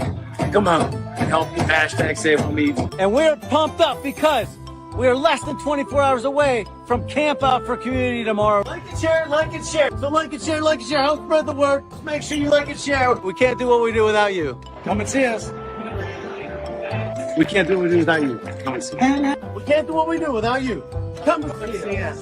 Can't do what we do without you. Come and see us. And welcome back to Natrona Heights, Pennsylvania. Highlands driving their second offensive possession of the game. This is going to be a keeper. Randolph out the left side and able to cross the 40, get to about the 43-yard line. So Keeper by Aaron Randolph. Randolph helping this drive look a little more promising than the first for Highlands. Pick up of 8 on the play. We're going to say a gain of 8, ball at the 35, 7:24 left, first quarter here in this Class 4A heavyweight matchup between the 7-1 Riverhawks and the 8-0 Highlands Golden Rams. Thank you for joining us here on High Top Sports Network and the Trib Live High School Sports Network. My name is Joe Rhodes. Again, Ryan Sprankle will be joining us on color. And it looks like a timeout will be taken. So, again, a little bit of a chess match, as Ryan said, and that'll allow us to hopefully get the audio figured out here. So stay tuned. We'll be right back.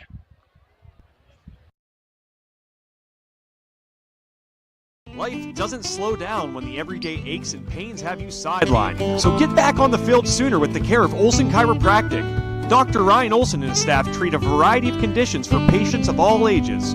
Don't jeopardize your quality of life and the moments along the way. Let Olson Chiropractic help you find the healthier, younger you.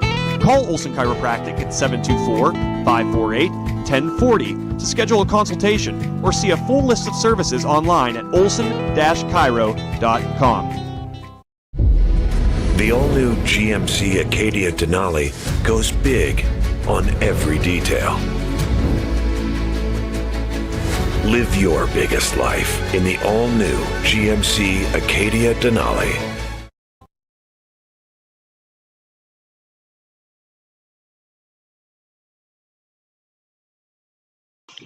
And welcome back to Highlands High School. Joe Rhodes here on High Top Sports Network and the Trib Live High School Sports Network. Highlands driving, a timeout called, and aptly said by Ryan Sprankle here a moment ago. It's sort of a chess match. You can see these two teams seeing what the other one's doing, and right there, Aaron Randolph not comfortable with what he saw on the Riverhawks side of things and decided to and opted to call a timeout. Another man in motion. You've seen this a couple times. A little flip there as he reverses course. That was number 2, Braden White.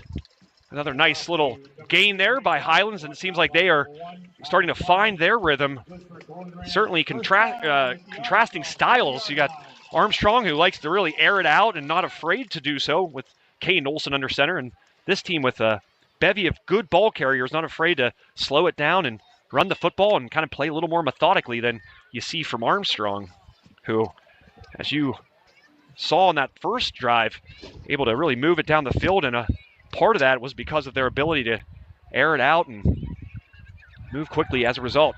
Randolph is going to run up the middle, but this one's coming back. It looks like it's going to be a holding call as he gets outside past the 10, past the 5, 4, and they're going to let him in as they know this one is coming back. So all for nothing, and you even saw some Armstrong players sort of backing off at the end. That didn't stop Randolph from lowering the shoulder to kind of enforce his will a little bit. But as you can see there, referee signals the holding call, and the Rams will be backed up here.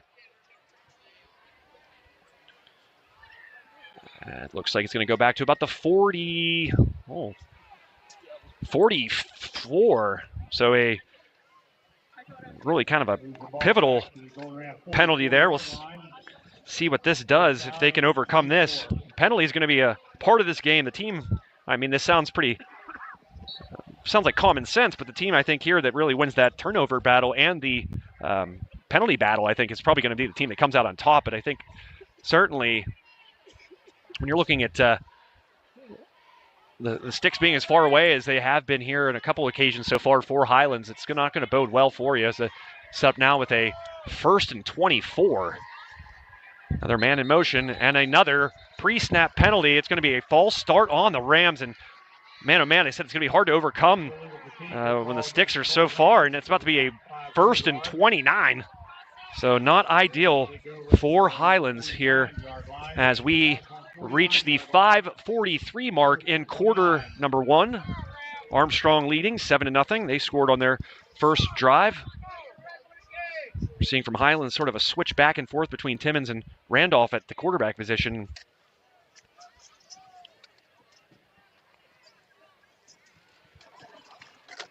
See how the division of labor is as this game goes on. It's going to be an interesting thing to watch for.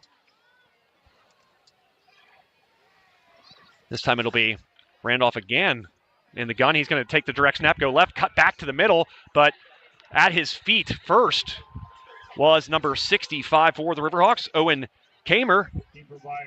So really, if you can keep these Rams inside of the hashes, when they break it outside, they've got the speed to kind of turn the corner, but Armstrong, as they've been all season long, really tough up the middle.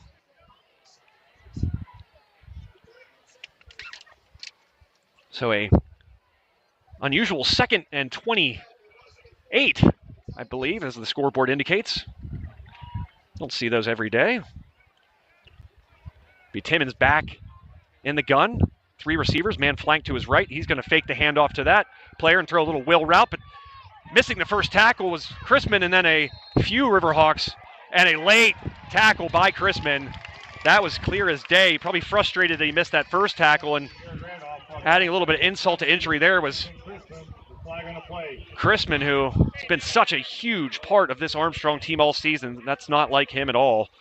Whether it's on the offensive or defensive side of the ball, we've seen him be crucial and not a very heads-up play there. So that's pretty much, after you had Highlands pinned back as far as you did, you're basically you're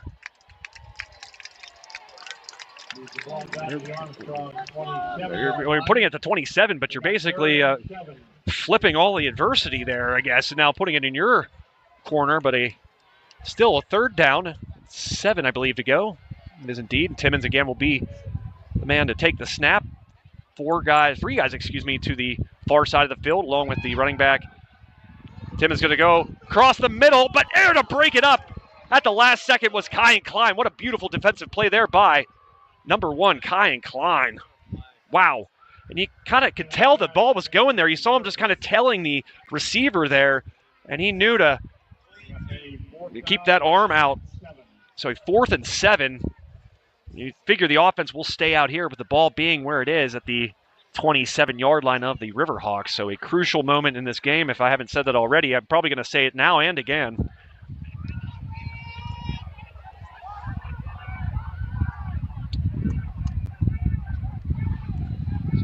Timmons in the gun. And 3 guys at the top. He's going to throw it down the sideline. Jump ball there, but out of the reach of the intended target. That was Aaron Randolph, but there was no chance as he was flanked well by Connor Jacobs. So Armstrong able to not allow much there on that drive. It looked like Highlands was starting to find something, a couple nice run plays, and they had Randolph at quarterback when he's able to find that big hookup. They're really the only big pass play so far for the Rams, but a couple penalties really pinned the Rams back. Armstrong did commit a penalty of their own, could have been crucial, but they were able to overcome it there, and a nice defensive play by Jacobs, and really give credit to the defensive front there again, getting enough pressure on Timmons and collapsing the pocket that he really kind of had to,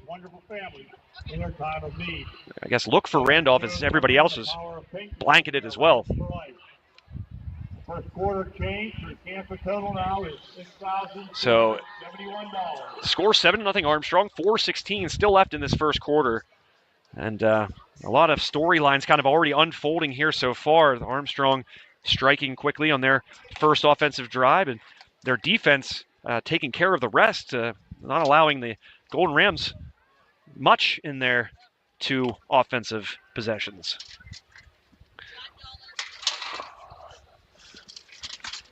So we will see how this one goes, but so far Armstrong kind of making the plays at the moments that that matter most. A big 4th down there, and really expect both teams to go for it in those situations when they're in the opposition's side of the field. And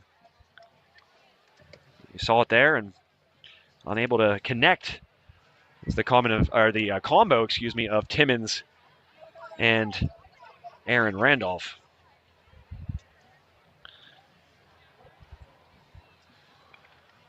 So again, hopefully we'll get Ryan Sprankle on the mic here with me. I don't like being on it alone, especially in a game of this magnitude. Thank you out there for joining us on this nice Friday night. It was snowing this week, so getting a little worried that weather would follow us here on Friday night, but it is just a pristine late October Friday night for football here at Natrona Heights, Pennsylvania, as the Riverhawks and the Rams battle it out for section supremacy. Right now, Armstrong, I'm not going to name any publications, but pretty much regionally, Armstrong put behind Highlands on a lot of rankings, and that's natural with the Highlands coming into this game without a loss on their record. Armstrong with their lone loss coming at the hands of Aliquippa in a very, very close game early on in the season, their second game of the year. So, really, I think Armstrong kind of coming into this game with a chip on their shoulder, thinking that, people still kind of doubting who and what they are. And they've answered a lot of those folks, and certainly looking like they're answering it right now in this game.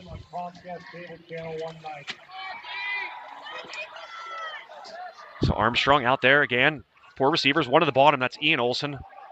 He's going to go to the top of the screen. Another go route. Kyle Klein is outside of his reach. Kyle Klein with a beautiful job of creating separation. And boy, oh boy, these Armstrong receivers so far are getting to that second level. But right there, just a little bit too far out of the reach of Kyle Klein, who had that big catch on Armstrong's last drive. So now 4 receivers for Olsen with Alex Patton flanked to his left. Fakes that, throws it outside to Klein again, but hits him. He let that one kind of get a little too deep on him, and he drops it. And that would have been So we're still on a rain delay here at the Riverhawk Stadium. Every time more of a lightning delay. Yeah, so I mean, it is raining. It is raining, but it's a lightning delay. So we're hanging up here with some old friends, getting reacquainted. Right. Every time it rains or lightnings, I guess, it resets 30 minutes. So I see. I got an eagle eye on the refs down there. They're all huddled together. They're huddling. They're waiting for the guy in the white hat to do this. Right. So we're just up here having fun, eating, just chit-chatting, and just trying to wait it out and see what happens. That's about it. Yeah, right now we're stuck at 6:26 left in the second quarter. Riverhawks down 27-0. So it's not looking promising here. This is a non-conference game, so most likely we're probably not going to see the end of it at this point. You're not going to see too much of our lovely faces. Oh. Not much more. Unless you want us to do like an hour-long post-game session. We're going to save that for the podcast. Right. Let's save that for the podcast. We're working on a podcast, so it's going to happen. We've been working on a podcast for 5 years. So if you're still tuning in, we're going to make it happen sooner or later. Yeah, it might actually happen this year. We'll see. Well, we'll get back to some old Armstrong Riverhawks videos, and we'll keep you updated. Stay tuned. His right, and there's a nice carry up the middle again by Patton. Seeing the Riverhawks able to get chunks of yardage, taking it up the middle, and right there, another case of that. Pick up a 5 on the play, 2nd and 5. So 2nd down and 5, and the Riverhawks now in Golden Rams territory. And frustration starting to be heard here on this near side, which is the home side of things. A little fake play there. A nice little bit of trickery, there by Frank Fabian and the Armstrong offensive staff there. A direct snap to the general, Alex Patton, and Olsen kind of doing a great acting job, sort of kind of looking around like he had no idea what was going on. And Armstrong able to move the sticks again. Here's another throw deep, and it's Isaiah Brown for another Armstrong touchdown. Again, Armstrong receivers able to get past that secondary, and a little bit underthrown, but not enough to cost the Riverhawks there, as Isaiah Brown camps under it and brings it in for the Armstrong score. That's going to be something that's going to be crucial in this game. If Armstrong is able to get down the field and win these go routes, it's going to be a long day for them, because Caden Olsen is not going to miss often. And right there, he didn't miss as he hooked up with his kind of I would call him that deep ball, kind of that jump ball receiver. What a great resource for him, Isaiah Brown, who has just been putting on highlight reel after highlight reel catches, and extra point up and good. So Armstrong, it looked like maybe a penalty, and they're not going to throw it, but nevertheless, the Riverhawks now lead 14-0 here on this Richard G. Snyder YMCA game night on High Top Sports Network and the Trib Live High School Sports Network. My name is Joe Rhodes. We'll return here for more action with 2:12 left here in the first quarter on High Top Sports Network. Stay tuned.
And welcome back to High Top Sports Network. Your score, Armstrong 14, Highlands nothing.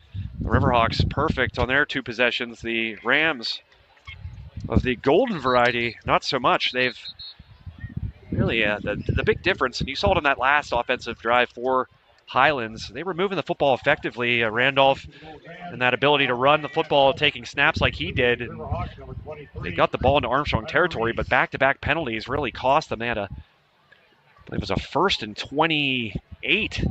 And really, that's an uphill climb for any team, even if you're Highlands, and being 8-0, and certainly a big talk of the 4A football in the WPIAL. But really, the self-inflicted wounds, along with some good play on the defensive side for Armstrong, a big reason why their offense has stagnated a little bit. Here's a little chip shot. Kickoff to the 25, picked up and brought out to, say, the 37-yard line. Kind of a late hit there.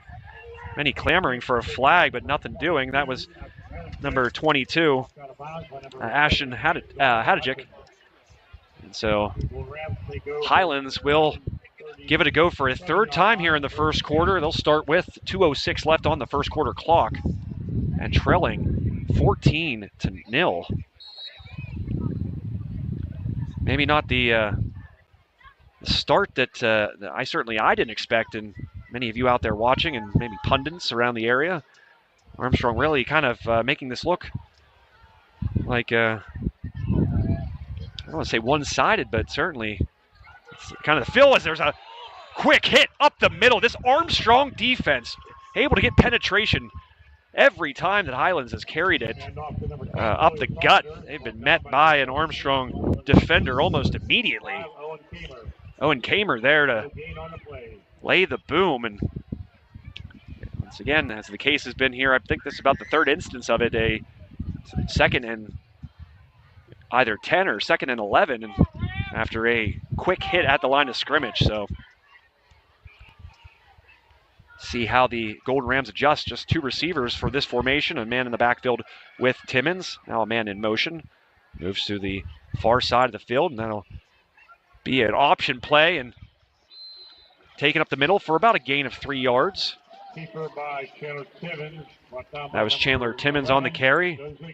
And who else but Dozik Zablocki there to limit him to just 3 yards, and that will bring up a 3rd and 8.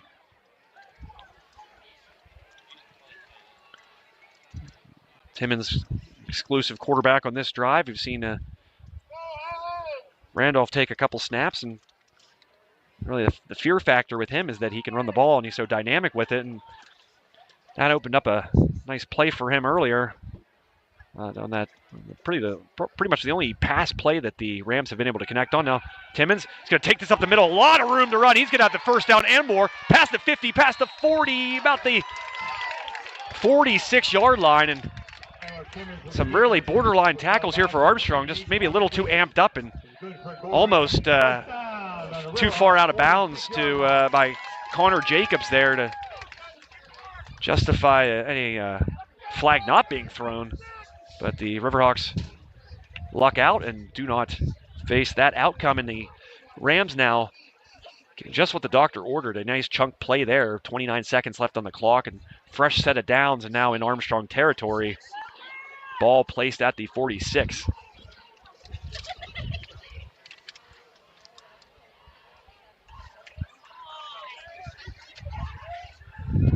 Timmons going to get the ball in the shotgun. He's going to have room, man deep, and that one was underthrown, a wobbler. And a great route there. Number 11, that was Aiden Burford, was able to beat the defender, and really the Armstrong secondary much improved certainly since the beginning of the season. Maybe the one unit in the one area where Armstrong still trying to kind of make a big jump. You got guys like Kyan Klein back there, and Ian Olson and Jack Balasek, some younger guys, certainly some skilled guys, but some growing pains certainly to come with it. Got Isaiah Brown playing a little corner as well. We thought he'd be more of a kind of a linebacker with that size of his, but Timmons able to escape danger. He's going to throw on the run across the middle. Way to buy time by Timmons. Enough to open things up, and the receiver, Braden White, helps his quarterback out and streaks across the middle and brings in the catch and moves the sticks. So give credit to Timmons, looking a lot like a young Ben Roethlisberger there. Not the decrepit version we saw last year, but it's neither here nor there. So a timeout will be taken here, and we too will take a timeout on High Top Sports Network. Stay tuned for more here on High Top Sports Network.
And we're back. A nice carry there by the Golden Rams. And coming out of that timeout with certainly a nice play call, it seems, drawn up. And I think, Ryan, we might have the audio figured out here. We'll see. Welcome aboard.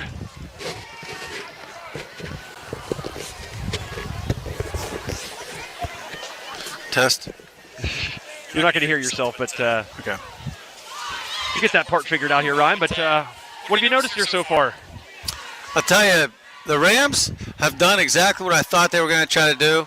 I thought they were going to try to come out, possess the ball, keep Olsen off the field as much as possible, try to make a couple plays in the passing game just to keep him off balance. But unfortunately, just haven't been able to stop the offense or even slow down the offense of Armstrong yet. Nice looking drive here, though. Is number 1. That is obviously the aforementioned Aaron Randolph. Brought down by number 1, Ryan Klein. Yeah, I'm surprised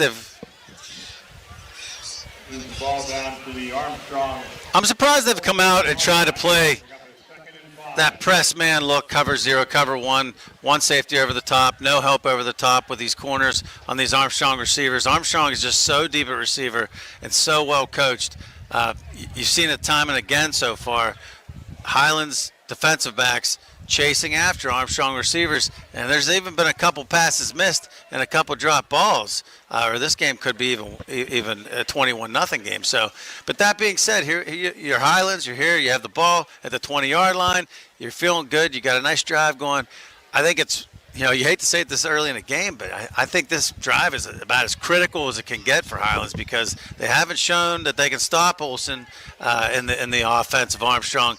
So they have to continue to score points and keep themselves in this game and hope to get a turnover down the road, especially with Armstrong getting the ball second half. This drive is very important that Highlands finishes this drive. Yeah, I never want to say that, something looks lopsided, especially when it's between two teams that are almost identical in record, certainly in conference record in this case. But really, it's looked very one-sided. I don't want to say that I'm surprised that these teams, if I were just giving it the eye test, have the same conference record and are battling essentially right now for a section record, Ryan. But really, Armstrong doing the things that good teams do, and then the Rams, on the other hand, kind of making those mental mistakes that you don't typically see from a team of this caliber. And there's another occasion right there, Ryan. A flag will. Yeah, it happened on their last drive. I mean, they started off, they had that 15-yard personal foul on Chrisman, got fortunate, got bailed out with that penalty, and then, had a couple penalties of their own, drove them back. Then they were in third and deep, and this offense is not designed for third and deep. This offense reminds me very much of a Tim Tebow, Florida type of offense. They spread the ball out to run the ball. They throw the ball just enough to keep you honest. They have a big physical quarterback that can wear you down as the game goes on, but you cannot fall behind with an offense like this. And if you do fall behind, you cannot afford to go down 3 touchdowns. This is a very important drive. There's a deep pass down the middle of the field, and well defended by the Riverhawks. What a recovery by Chrisman there. I'll tell you, he was beat.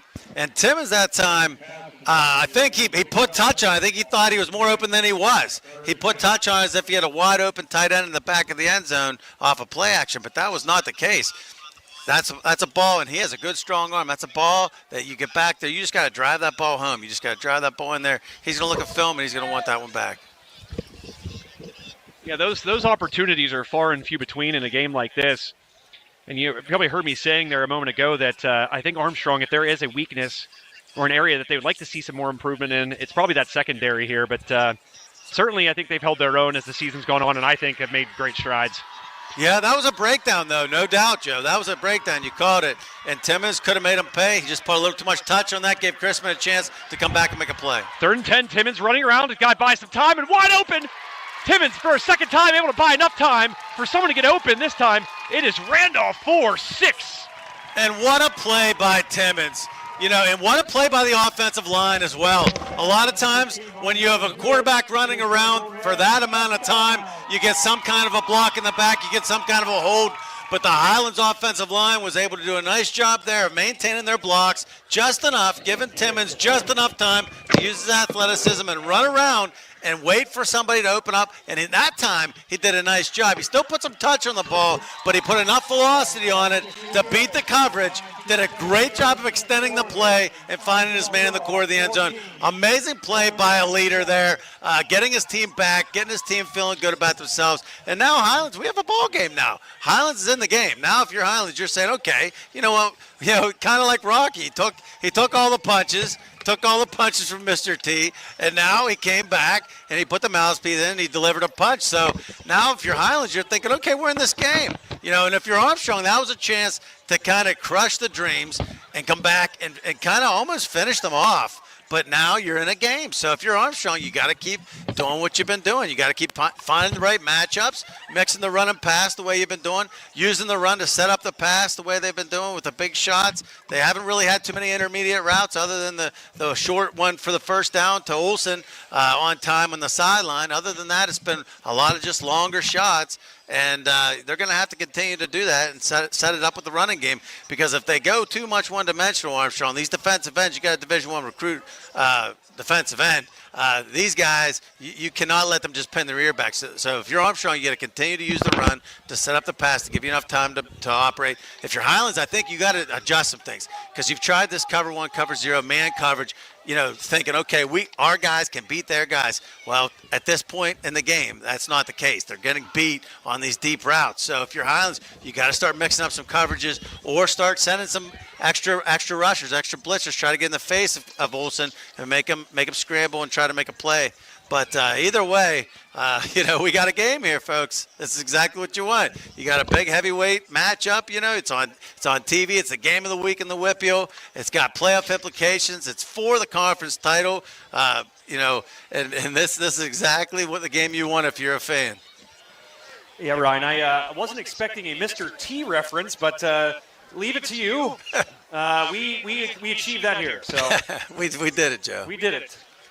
I think we might have done it here with the sound as well, but I'm hearing a little bit of a hum there, but hopefully you guys don't hear that out there. That's just in our ears. But, yeah, Ryan, that's a great breakdown. And like you said, it seemed like Armstrong could have maybe really put their foot on the gas pedal and continue to create separation as far as just momentum is concerned. But instead, Highlands, and give credit to Timmons, that ability to buy time.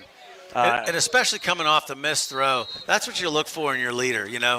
He came off the missed throw. Actually, he missed another throw on the other side of the field. He missed a couple throws in that drive, but he hung in there, and he just kept grinding away. And, with his athleticism and size and strength, and he has a strong arm. I mean, Timmons has a very strong arm. So that time he just did a great job of extending the play.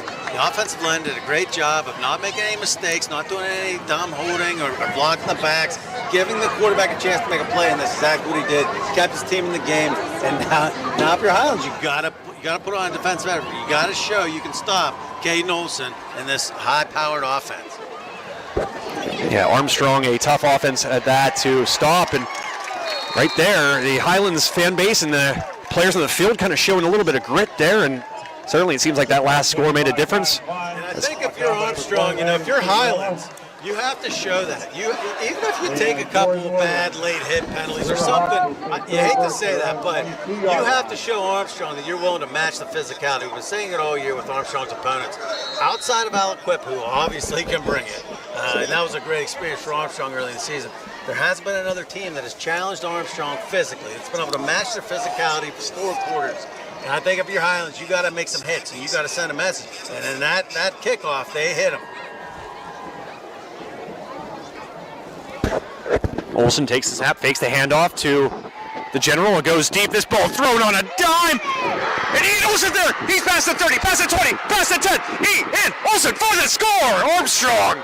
Wow, these go routes, Ryan. Well, the thing about it, and we said it, I think they have to make an adjustment. Highlands has to make an adjustment. I think all season, if you've watched the film, if you studied these guys at all, these guys have overmatched every single team that they've faced with their defense. They've been able to go man-to-man on every single team and match up and play man-to-man and leave the inside guys open to make the plays in the running game. But in this game, against this group of receivers, against this caliber of quarterback and this offensive line, you are not going to be able to do that. And I'm surprised that they're sticking with this. They've been beaten out 3 times. So I'll be shocked if they don't make some kind of an adjustment, because they're not getting pressure up front. If you're going to go man on the backside, you got to get instant pressure on the quarterback. And right now, that offensive line of Armstrong is doing a nice job of holding up a very stout defensive front 7 from getting to the quarterback. Olsen has all kinds of time, and then there's man coverage on the backside.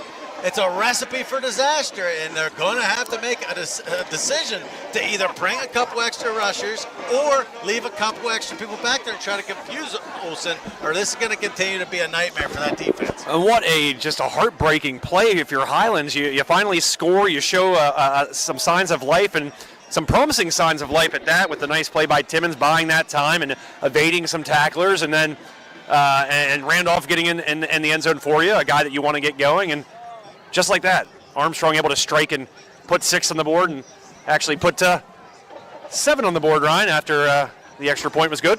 Well, one thing that is new territory for this Highlands team, they have never faced a quarterback, including Olsen last year, that can advance the ball 65 yards in the air.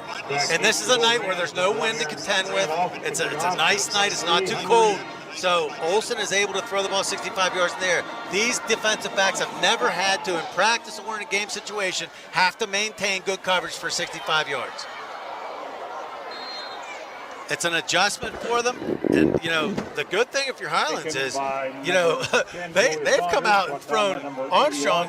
Olsen's thrown 4 or 5 haymakers at them and connected every time. Somehow, this game's only 21-7 at this point. So if you're Highlands, you're saying, okay, we have a chance to make some adjustments, and we have a chance to get back in this game. Now, this drive here needs to be a long, methodical drive that ends with a touchdown if you're Highlands. And if you're Armstrong, you're looking to come out, you got to smell some blood in the water here. You're trying to come out and cause a turnover, big hit, interception, something like that early. Keep that momentum. If you're Highlands, you're looking to exact opposite, steal it back. I like what you said there, Ryan, long and methodical. You almost want to kind of throw some punches yourself and kind of be physical, and usually that's going to happen if you have a long drive and you do what Timmons did right there and run the ball up the middle for a nice gain, we'll say 6 yards.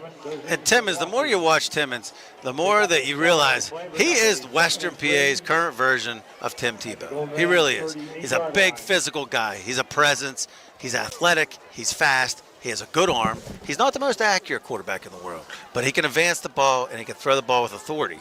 And using all of those attributes, you're seeing him start to settle into this game. That last drive, he missed a couple throws, came back, made a great throw, and now, you know, you're starting to see the running game mix in too. So he's starting to make, you know, he's a prideful guy. This is a prideful team. They're 8-0, and they're playing at home. So they're not going to go away easy. He knew for a reason as well. And here's Timmons, cuts it outside, but met in the backfield. There's a flag down. This will be a curious call. Didn't really see anything happen in the area in which that flag was thrown. He'd already been hit by number 65 for the Riverhawks, Owen Kamer, who we called his name quite a few times already here tonight, Ryan. And that looks like it's going to go against the Rams. Well, Murr, as they call him, he's a stout. He is a guy that comes under the radar, but I tell you what, he deserves a lot of credit. He is a standout left tackle, and he's doing a heck of a job tonight against the Division I recruit of keeping Caden Olsen from even hitting the turf. He's doing a great job on the offensive side. He's done a great job on the offensive side all year. One of the leaders, if not the leader of that offensive line. And then on the defensive side, he's stout. He just doesn't make mistakes. He's a smart kid. He's a strong kid. He does his job, and he creates opportunities for others. That time he just took it upon himself. But a lot of times he'll hold up some guys, and he'll create opportunities for those backers to come up and make a play. Murr. Not K, you're the second half. Like if your nickname is ever the case, you'd be cool? Is that how it works? I don't know, yeah, I guess. How would you call me then? I don't know. Odes? It's a new one, but, you know, kids are creative. They are. And a great point there. The creativity of me, it's boundless. But run up the middle there for the Golden Rams. It looked like that was Timmons on the keeper. And you look at the backside once again, Joe. If you look at the backside, again, he had a man open. He had a man wide open down the seam. If that's the one thing I've noticed in this game, Timmons, he tends to kind of like, and it's common amongst a lot of quarterbacks in high school. They kind of get that happy feet. They kind of feel that pressure. It's a great movie, by the way. And yeah, it is a great movie. And they move around too early, and then it causes their vision to be off, and they miss that opening. We've seen it. We've seen him kind of miss deep throws, a couple deep throws late because he caught the guy, but he was off balance. And you know what? He's just going to have to hang in there a little extra and deliver the ball. If he just hangs in there a little extra and is patient with and trusts his offensive line, he has guys open downfield. It's kind of like a basketball player when your coach says, don't put your head down when you're dribbling. Exactly. Keep your head up court. That's exactly what it is. And, if he keep his head up court, after another penalty by Highlands, it's going to be a delay of game. Now, that being said, it's very easy for us to sit up in the press box with nobody pressuring us and say that because we can see the field. For a high school quarterback, that is advanced next level quarterbacking to be able to do that and trust and have that feel and presence. He has that ability. He showed that on extending the play in the end zone. He just has to trust himself and use that and draw from that and try to hit that kind of a play a couple more times because he has opportunities downfield against this defense right now. You mentioned the movie Happy Feet tonight as well. So if you had that on your bingo card, folks, nice throw and catch here. Kind of cuts back to the middle. Does the receiver, who else but Aaron Randolph.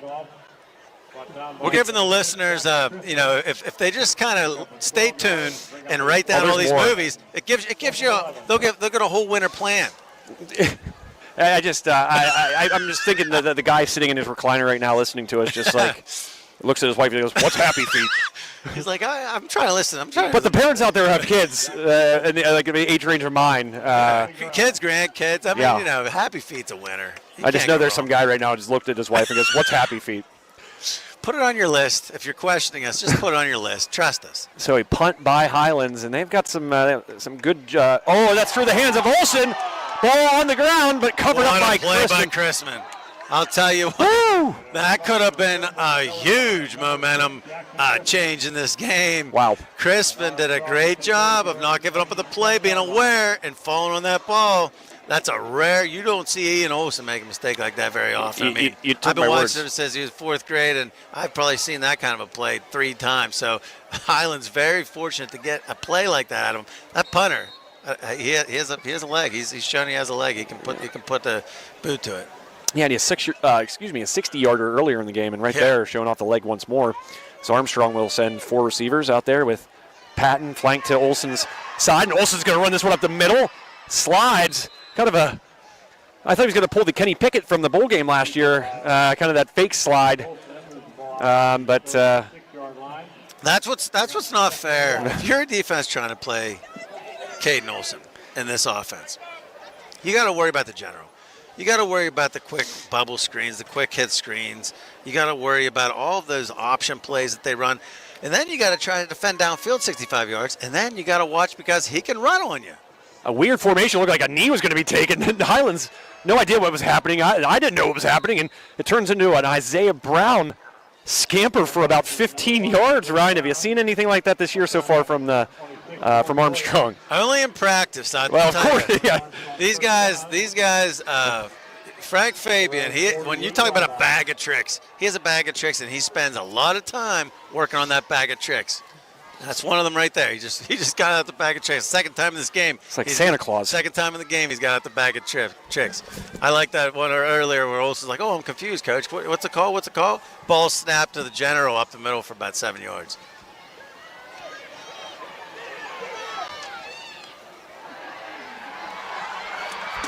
Oh, my. Kai Klein. We've called his name again a couple times. And that time, we mentioned Kamer earlier, and Kamer did an amazing job. If you want to teach your son, your kid on your team how to pass block, beautiful pass block with a little chip from the general, gave Olsen a chance to step up and make that throw, and just a beautiful play.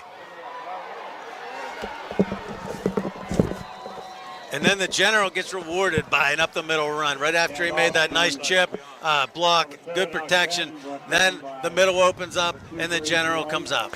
I said he's the perfect running back, Ryan, for this Armstrong team as he gets another handoff, spins out of the first tackle, and brought down at maybe the half-yard line, just short, but a great effort indeed there, Ryan. But a great complement to this pass game is Alex Patton, where there's a quick snap. Olsen's going to push forward, and that's a hard guy to stop all 6'5" of him into the end zone in the Riverhawks.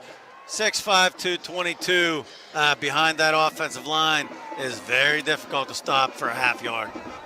And the Riverhawks really just unable to be stopped right now, Ryan, on offense, looking like a juggernaut as they put 6 more on the board and looking to tack on 1 more here at the extra point. And I think I said it earlier, and I think it's becoming even more and more evident as the game goes on. Highlands is going to have to gamble. I understand. You come in, you're 8-0, you're playing at home, and you want to go toe-to-toe with these guys. But at this point, that is not working. Going toe-to-toe is not working. You're going to have to gamble. You're either going to have to gamble up front, bring in extra pressure, or you're going to have to gamble with zone schemes in the back, try to confuse the offense, try to make the offense work their way down the field with 15, 16-play drives, make a mistake. But they cannot continue, in my opinion, to just play straight up against these guys. Because right now, Coach Fabian and this offense, they have their number, and they are working them over. So they're going to have to do something to shake things up and gamble. That being said, it's pull Kenny Rogers, in other words. It's 28-7, 4:27 left. If you're Highlands, you got to be thinking, we do not want to give Caden Olsen the ball again in the half. We want a chance to go into the half, make our adjustments. We got to possess this ball. We got to work the ball down the field. We're just thinking 1 first down to the next first down, and we got to end it with some form of points. Because if you don't, you give them the ball in the second half, this game could get ugly quick. Well, as Mr. Rogers, and I mean the Kenny version, not the one that Western Pennsylvania is more familiar with, Kenny Rogers, you got to know when to hold him, and you sure as heck need to know how to fold him, Ryan. You do, and right now I think you got to fold this scheme. This scheme is not working. I get the scheme. You have a lot of good athletes on that Highlands defense. You're very prideful. You come out. You have your system. You want to go man to man. You want to play straight up. We can out physical the other team. I understand that. I respect that. It's worked for them for this year. But this is a different monster that they're up against tonight in Armstrong. This is a monster in Armstrong that has went toe-to-toe with Aliquippa and went 4 quarters and looked up at the scoreboard, 7 minutes left, and were tied. And they were the more physical team in that matchup, in my opinion. So, you're going up against a different monster you went up against this year. It's not working. I'm sure Highlands is going to make the adjustments to the second half. The question is it too late? Because they don't have a quick strike offense. They don't have the kind of offense that can get points on the board quickly. They rely on more methodical, long, running drives that consume time. So, it's a tough one. But this drive, we've said it with the last 4 drives, but this drive is I think it's absolutely paramount that they get some form of points, even if it's a field goal. They got to get a drive where they don't give the ball back to Armstrong. Give their defensive coordinator a chance to start scheming for the second half, start making his adjustments, and keep that defense off the field and put the ball down the field, and they got to score. Yeah, a lot of action out there on the field here in Natrona Heights, and certainly a lot of fun words being used here in the Schaefer's HVAC broadcast booth by both Ryan and myself. Sean's getting his money's worth. Oh, absolutely. He did last week when Doug Flanders managed to mention Schaefer's HVAC about the better part of 74 times. It was magical, though. I enjoyed it. Magical is the only word. That's value. As a sponsor, there's a lot of value there. But you'll have to tell us what's happening at Sprankles here, Doug. I almost called you. I've never even done a game with Doug. Well, my brother's Doug. That's what I mean. I don't know why I said Doug. I guess I was thinking. Doug Sprankle, if he's watching. He watches a lot of these. What would a Doug Sprankle, Ryan Sprankle broadcast sound like? It'd be interesting. We would go on a lot of tangents. We need some. Would I need a bleep button? We would need somebody to keep us. No, we would need somebody to keep us on task. We'd start talking about other things that are going on. Hunter Reed, I believe his birthday was yesterday. Happy birthday to Hunter. That ball. And a nice run back. And a little shove there at the end via the return man. I'll tell you, I want to shout out to Burford. One of Armstrong, if not Armstrong's #1 fan, Turney Luke. This is only the second game in 15 years that he's missed. He's at home. He's listening to the broadcast tonight. So, hello, Turney. We miss you here, and we'll catch you. We'll catch you back soon. I'll see you tomorrow. I have to pick up some hats down at the Turney's place. I saw Turney last week at Armstrong. He provided us a nice little meal there, so thank you to Turney for that. And a little dessert afterwards. He's got the best fudge. snacks. And some fudge at the end. Best snacks. It's delicious. He's a master. So Highlands, as you said, trying to generate something, get something going here before this first half expires, but only 4:21 left on the clock. So Timmons, a little keeper there, looking very Tim Tebow-like, as you said there, but met by Isaiah Brown, but after a gain of about 6, Ryan. And another thing, Highlands, when they go in at the half, I guarantee you the coaches are going to really try to get them fired up. The offensive line just needs to hold. It's easier said than done. It's a tough defense here. But they got to try to hold those blocks just another half second. Even another half second gives Timmons a chance to get his shoulder square downfield and get that momentum going downfield and get the extra 4 or 5 yards on the carry rather than just having to grind and churn for 3-4 yards. Yeah, not a lot of... he said, it looks like they're going to try to take their time. Nearly a horse collar there. A horse collar. It could have been called, actually. I think. But borderline. You kind of said it right, and I believe your strategy is probably the more accurate and justifiable one. And kind of take time off the clock, kind of lay some blows here. Don't be maybe Armstrong's offense and try to be so quick with it. You kind of want to punish them a little bit and enforce your will if you're Highlands and really change the tone. And I think a good way of doing so is being a little physical. And you can really only do that if you do kind of run the ball. And this team clearly, that's their MO.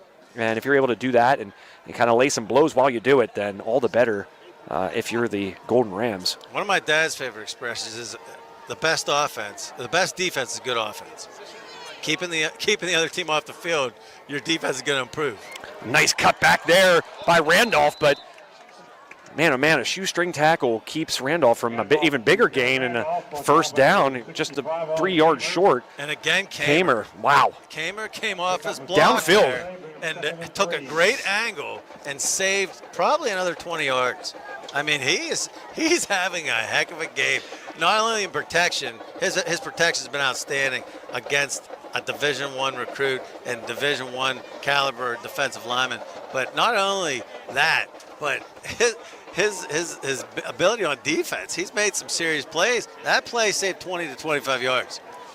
Balling out, as the kids say. And he's a heck of a guy, too. Helped me put up a 10 a couple weeks ago. All right, Kamer. Nice to hear. Here's a ball by Timmons. A little underthrown, but not enough that disrupted the nice route there. That was a good job. You know what? It's almost like he has a headset because he took the criticism of us a couple of series ago of not hanging in there that extra half second, of not keeping his eyes downfield. That time, he did an amazing job of doing exactly that, keeping his eyes downfield, hanging in the pocket that extra half second, and delivering. It wasn't a perfect ball, but it was enough, and it was on time enough to get the ball, to get the job done. If Chandler Timmons is wearing a headset and listening to High Top Sports Network, like all you fine people out there, then he's just as smart as you folks. He chose to do the right thing here on Friday night, and that's spend it with us here on High Top Sports Network and the Trib Live High School Sports Network on this Richard G. Center YMCA game night. As Timmons throws the ball outside, and this one, the receiver not even looking for it. It's a shame. It was a miscommunication. Yep. Timmons had the right read. The coverage was deep. The coverage was 8 to 9 yards off, and they're having a discussion right now. That was an option route, and Timmons read it right. He threw the ball 7 yards on the dot. The receiver didn't make the right adjustment to the coverage, and that was a missed opportunity for Highlands. 1:26 left here in this second quarter. It's kind of teetering on if that would have been caught, that just an amount of time that you don't want to give Caden Olson the ball back. Because we saw it last week with about 40 seconds on the clock. He only needed 17 of it to put Armstrong in the end zone. No, he's dangerous. I mean, when you can throw the ball 65 yards in the air, you can cover a lot of ground quick. Here's a handoff on the option play to Randolph. Hey, he's going to dive into the end zone for 6. Handoff to Randolph. Pays off for Highlands. They find pay dirt here with 1:19 left in quarter number 2. You talk about what the doctor ordered. That's exactly what the doctor ordered. You might have wanted to use a little more time, to your point, but at the same time, you'll take it where you can get it. And Timmons did a nice job of leading his team down the field. And, I liked how he made that adjustment after the throw. It wasn't a missed throw. He threw it exactly where he wanted. He made the right read. The receiver didn't. But instead of yelling at him, he showed great leadership. He went up to the receiver. They had a conversation, made the adjustment, and they're going to move forward with that adjustment. But nice job of coming back and finishing the drive and scoring. You got to feel good if you're Highlands on offense. Yeah. 2 of your last 3 drives have ended with a touchdown. So they're moving the ball now. Now they just got to try to find a way to somehow slow up this offense, this high-powered offense led by All-State and Penn commit quarterback Caden Olson, and that is not an easy task. Ryan, as a post-game sponsor here tonight, got plenty to talk about before then. And one thing I want to know is what's going on at Sprankle's Neighborhood Market right now. Oh, man, Joe, I'll tell you. My dad, he's like a wizard, when it comes to meat pricing. Does he have a hat? Like a pointy hat? He should. Okay. He's a meat pricing wizard. That guy, if there's a deal on a great certified Angus steak or certified Angus roast, if there's a deal 3,000 miles away, somebody's going to call somebody who's going to call somebody who's going to call my dad, and my dad's going to order 5 pallets. And he's done that. I mean, right now you can't even get into our coolers and freezers. They're totally loaded with deals because literally the whole meat case is on sale. I mean, I cut meat today. The crew, they did more than I did. I mean, I got to give a shout out to them. But unbelievable deals all throughout the case. If you don't shop at Spraggles this week for meat, you honestly are going to be paying way too much money. You're not bright, in other words. No, I mean, honestly, you're going to save tens, 50s, hundreds of dollars by shopping the meat case. A little reverse on the kickoff there, Ryan. Hashtag save on meat. Absolutely. I'm going to probably have to get a steak now, Saturday steak. I would recommend it. The rump roast, number 1 item, rump roast. 3 locations. Get a certified Angus rump roast. They're beautiful. You likely have one close to you. Certified Angus rump roast. The only thing nicer than that is that run. That run was beautiful by Ian Olson. That was a great job of just cutting, churning, staying alive. Cutting like you were this morning. Yeah. He took about a 12-yard. What most got 12 yards. He got about 30 yards. So he sets Armstrong up in good field position, 60 yards to the end zone now. Probably their best field position to start a drive following change of possession. And late blitz there and brought down. There it is. There's the adjustment. Great job by the Highlands coaching staff making the adjustment. The delayed blitz, gambling a little bit, bringing that linebacker, leaving an opening in the backside, but willing to do that to get that initial pressure. And if you make a quarterback, I don't care what level you're at, you make a quarterback uncomfortable, they're going to remember that hit, and it's going to cause their clock to get a little quicker. It's a 2nd and 19 now, and you see Armstrong kind of taking their time. So that's the difference between Armstrong maybe being more aggressive here, Ryan, and trying to get to the end zone, and maybe taking your time. And they'll still take shots probably, but certainly the objective same, but how they go about it maybe a little different now as they hand the ball off. And changes the whole perspective. Yep. Now all of a sudden, if you're Armstrong, you think, whoa, wait a minute, what was that? Now we got to adjust to that. While we adjust that, let's run a couple safe plays. That's what Highlands wants. Drain the clock. Yep.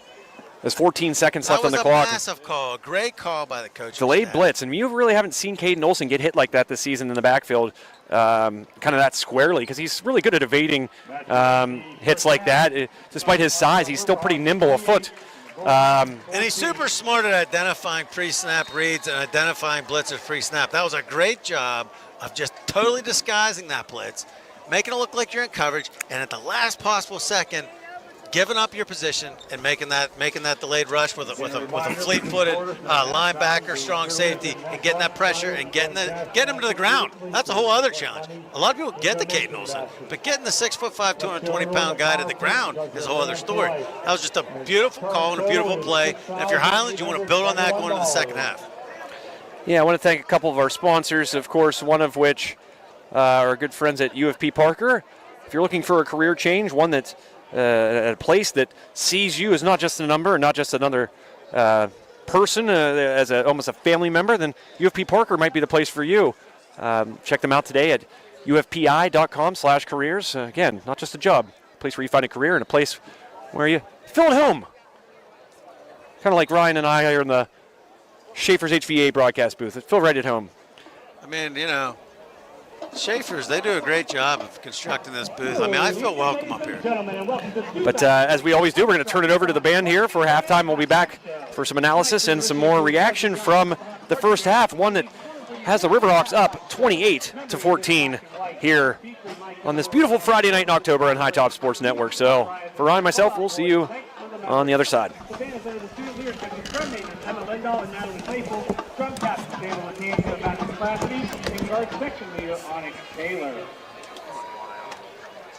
did good, man. Now, ladies and gentlemen, sit back, relax, and enjoy the show this evening as the Armstrong Riverhawks Pregame appears to be ready for their halftime performance.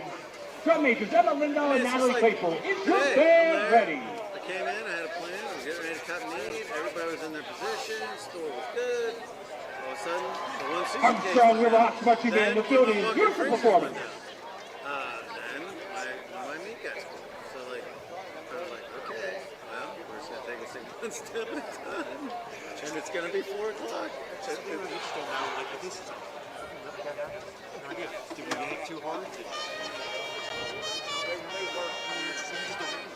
A lot of variables.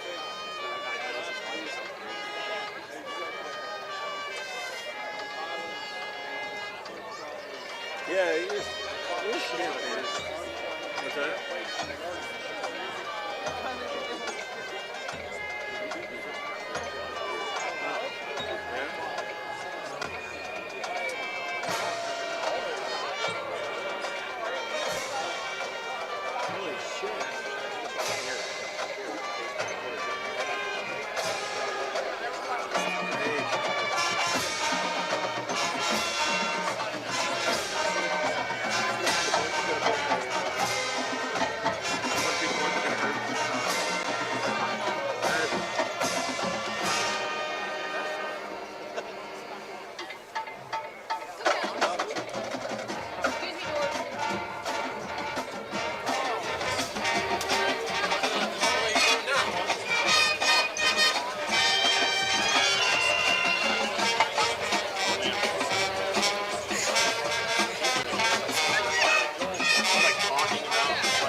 Fusion's Uprising, the lead single from their 2009 album, The Resistance.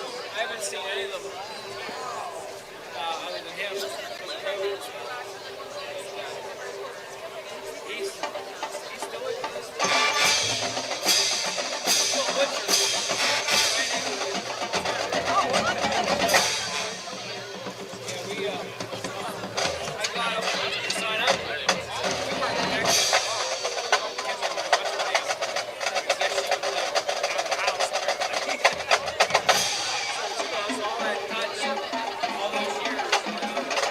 Finally,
is our halftime show this evening. We go back to the year 2007 as the band closes their halftime show with Fall Out Boy's hit, Thanks for the Memory.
Gentlemen, the 2022 Armstrong Riverhawks Marching Band.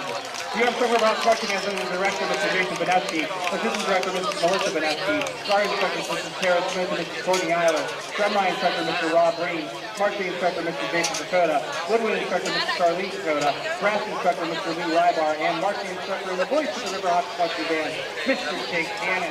This week's halftime drill is designed by Mr. Robert Harris. Ladies and gentlemen, the Armstrong Riverhawks Marching Band would like to thank you for your kind attendance this evening.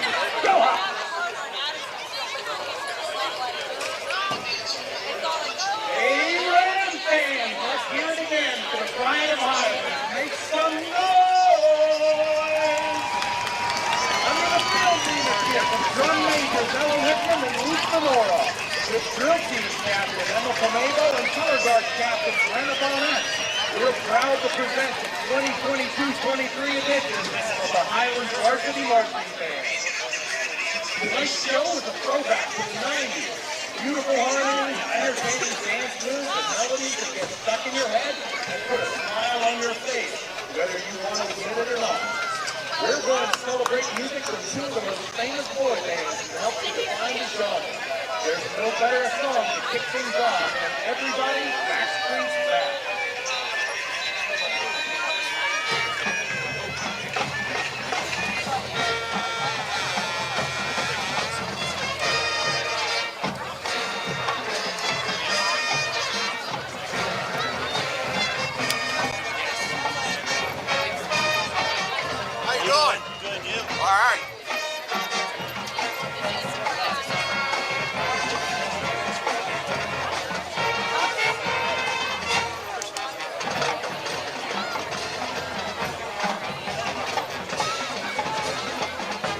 Up, man. Hey, grab a piece of pizza. Huh? They're giving us a piece of pizza now. Yeah.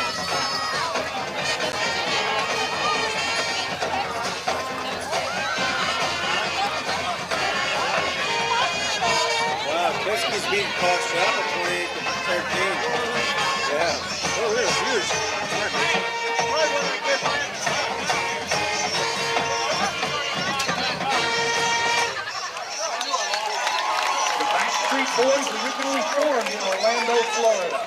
Having regrouped in 2005, they are still touring and making music today. Our show continues with a hit from their 1999 album Millennium. This is I Want It That Way.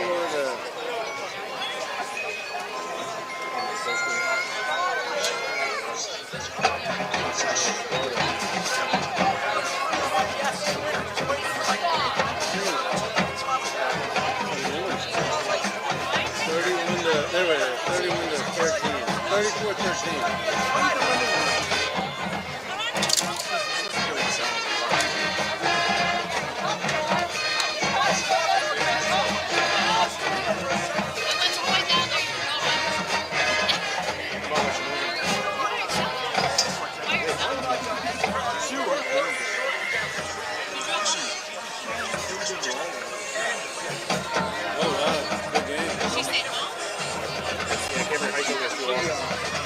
Second place in the toss.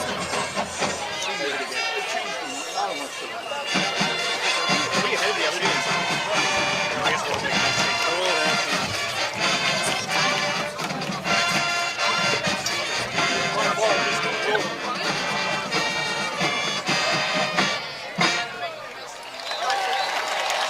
Welcome back to the field, the Highlands Middle School 7th and 8th grade band team, as they join the high school band playing Go Highlands.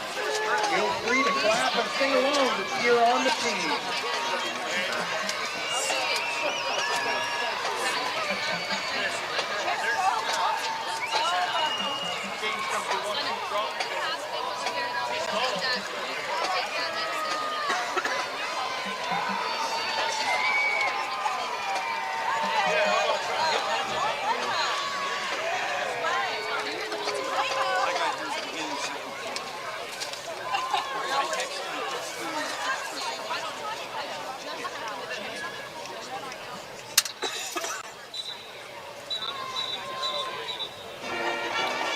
Set the spread out, Joe. 13.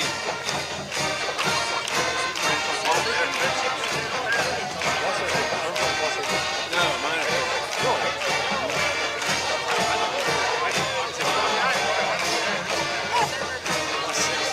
Really?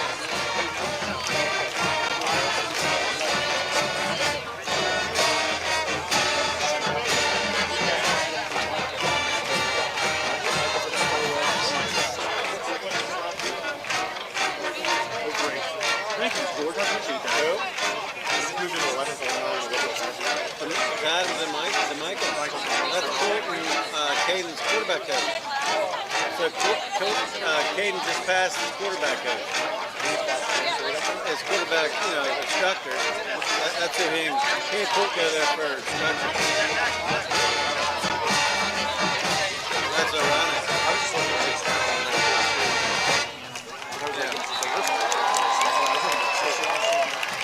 I'd like to recognize those 8th graders who are regular members of the marching that's their quarterback. Give the crowd a wave and thank you for playing such a special role in our program. Adams, Mike. And now getting back to our regularly scheduled program, the third season of the show was the second single in the Backstreet Boys that became a top 10 hit for the 14th country and broke the record for the longest running #1 on MTV's Women Report Live. Featuring our color guard drill team squad, EACB larger than life. He's one of their quarterback instructors. Quarterback guru, the HC call that. I got a credit board for them. That was good. Aren't that list?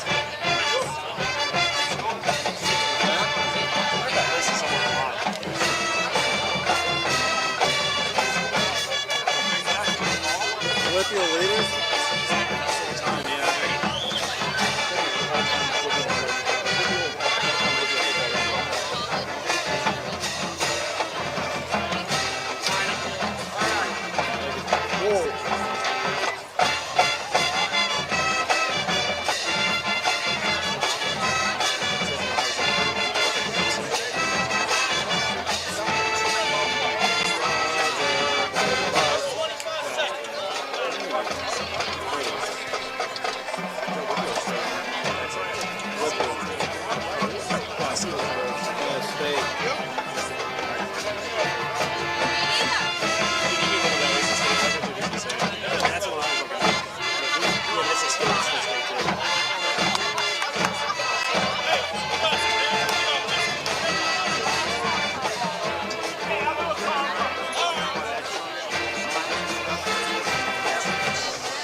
Your dance show wouldn't be complete without a smash hit by NSYNC.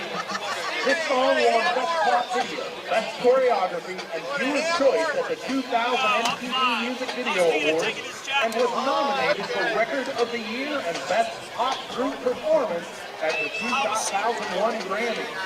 We leave you with Bye Bye Bye.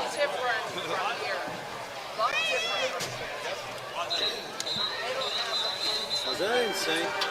Yeah, that's, yeah. Earlier was to bring up my first question and then come back to break.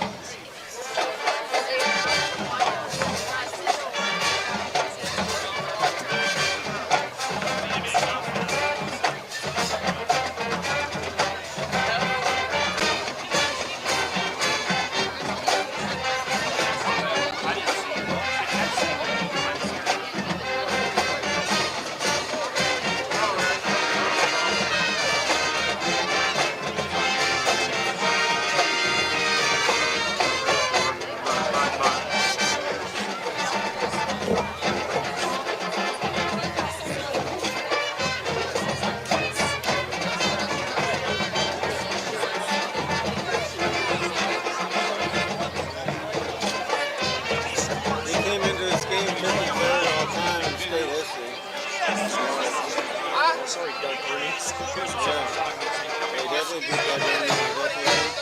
And so, asking for 53rd, yeah, double A. Probably got past his 10.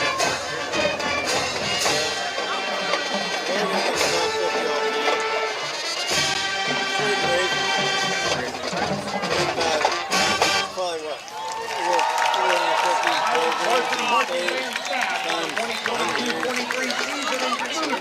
Director Lee Lynn, band judge sponsor Kristen Durante, woodwind instructor Rick Mack, brass instructor Sean Durkin, assisted by Helen Jacob, percussion instructor Corey Beck, drill team choreographer Mallory Stefano, color guard choreographer Melissa Calendar, booked by Sir Andrew Lloyd Webber, director of band at the Highland High School Mr. Matthew Barrett. Conclusion of tonight's game, please stick around for our traditional rendition of Amazing Grace. That's so funny that you being a quarterback instructor, I'd call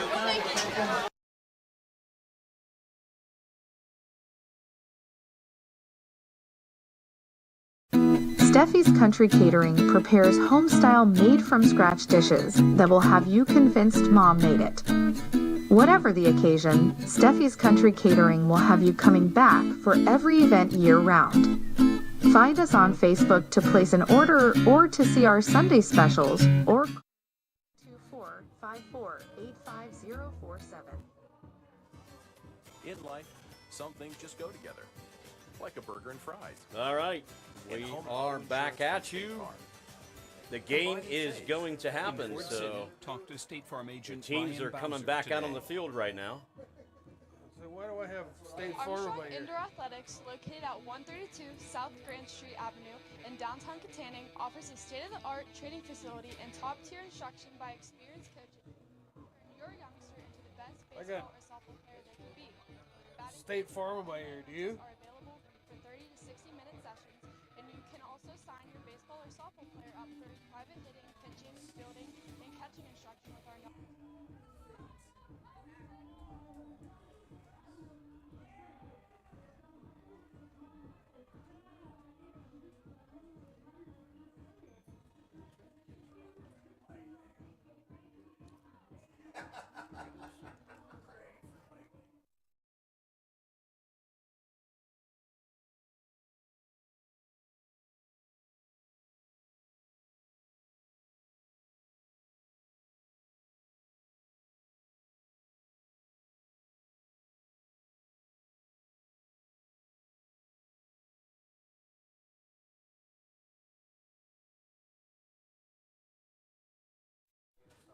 All right, ladies and gentlemen. Guess what?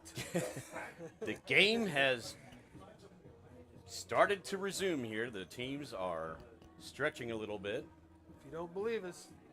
That's right.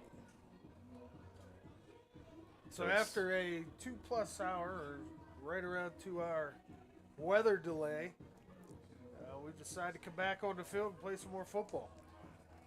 But the nice thing is we got to eat, Corey. Yeah. Yeah. Got some good grub.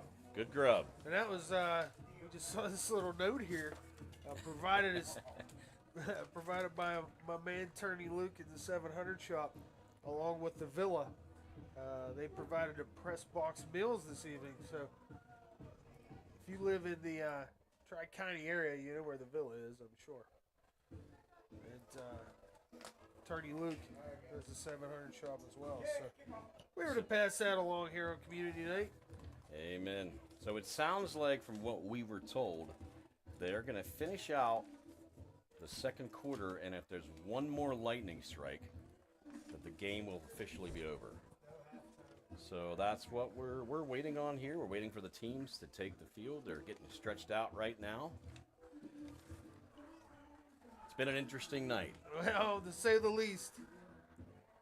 Thought we were doing some catching up with some old friends as well. Starting to get tired of those old friends.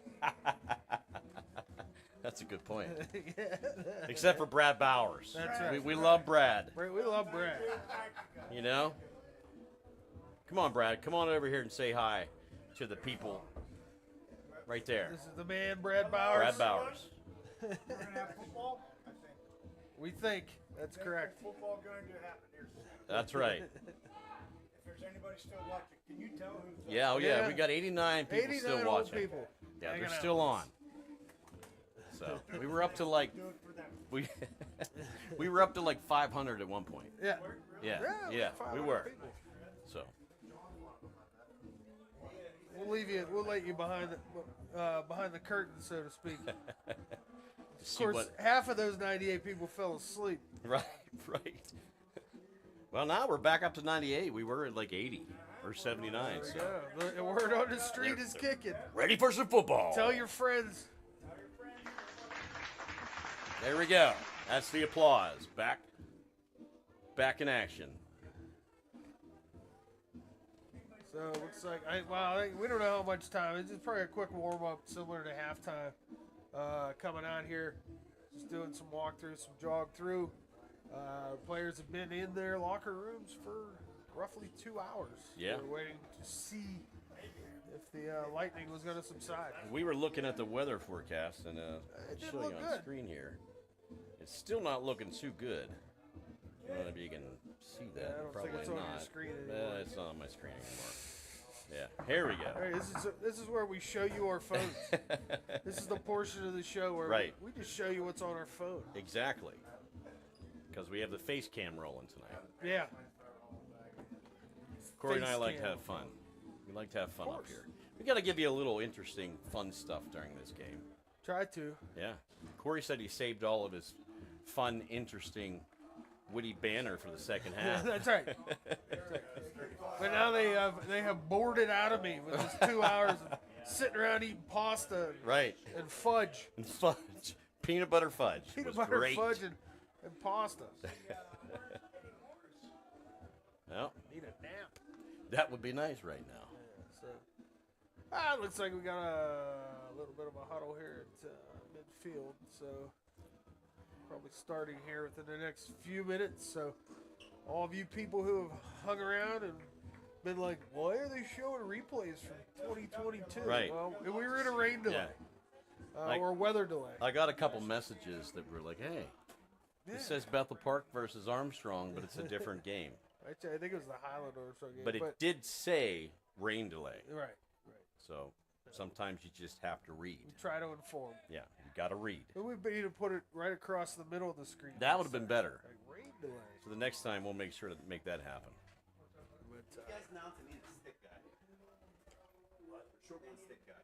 What happened? We lost a stick. We lost guy. a stick guy. We are short one stick man. Or woman. It could be a woman. It could be a lady. A stick person. There you go. There you go. Stick person. We would appreciate that. We are about ready to begin.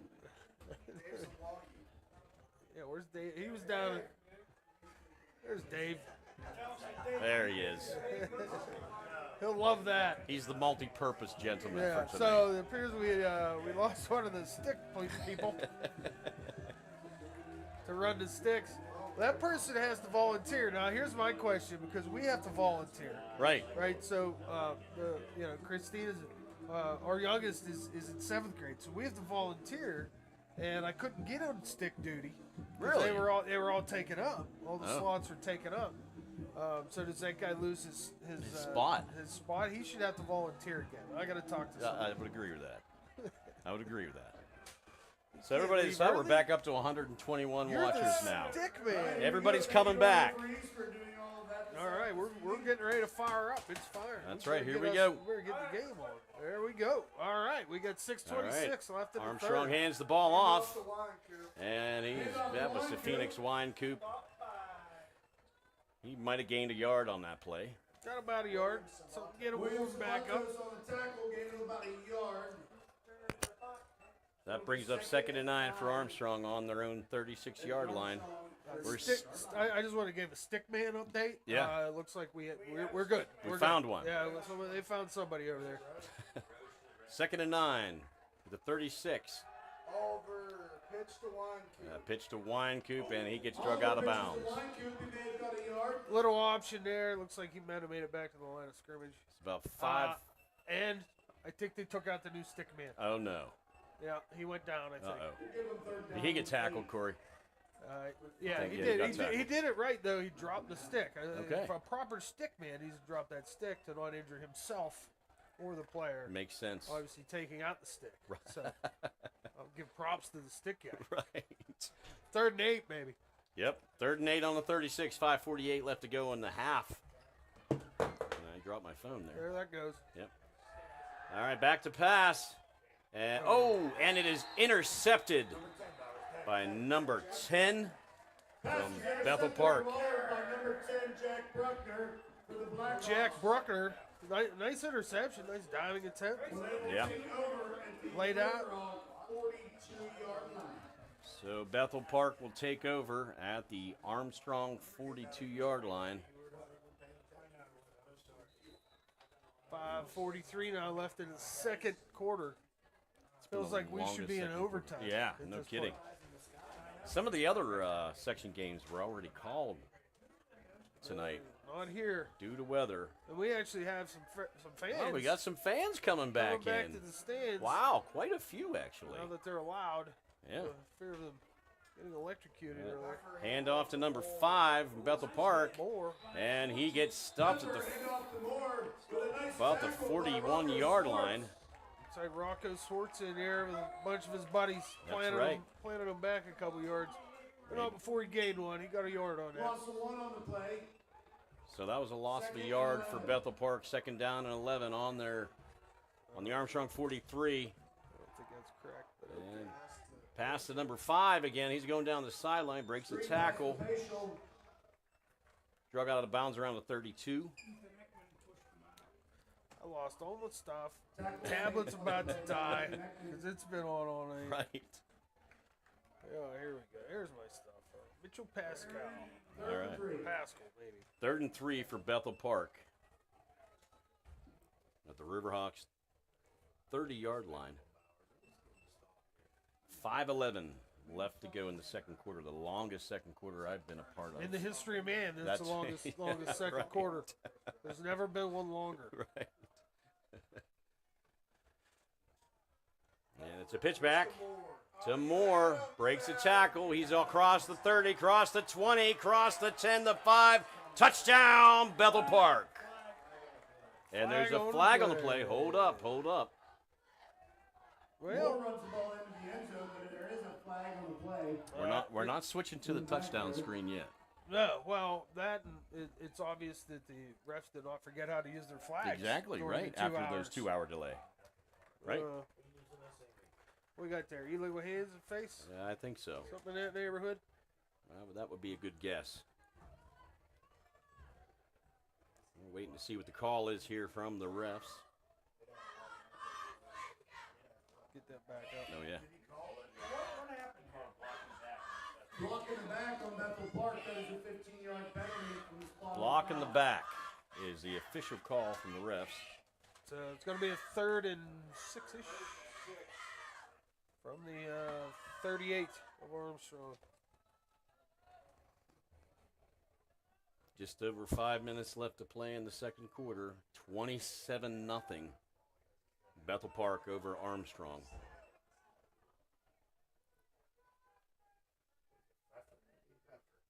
I formation. Number 4 drops back. He's got a wide receiver right open. And he's headed down the sideline to the 10. He's brought down around the 3-yard line. This will be first and goal for Bethel Park. That stop was by Kyan Klein, number 1 of the Riverhawks. Tanner Pfeiffer, the quarterback, gets your number 5 on the right-hand side. Mitchell Pascal down to the 2. Quick snapped it. Doesn't look like they got in. Looks like they're stopped short of the goal line. Seen no signal as of yet. Nope. Looks like it's going to be second and goal. At the 1. I'd say the 1 foot line. Yeah. Pretty darn close there. Even though there is no such thing as a 1 foot line. Did you know that? I did not know that. Well, there's no line. Right? Oh, good point, Right, Corey. Good right, point. Yeah. Very astute But football knowledge. they call it that. You know, Right. like the 1 foot line. Well, there's no line. Right. What are you talking about? Yeah.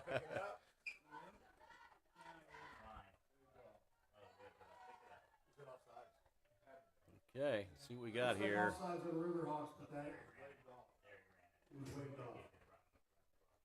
Clock is winding. Offsides was declined on the 2-yard gain. About 4 minutes remaining in the second quarter.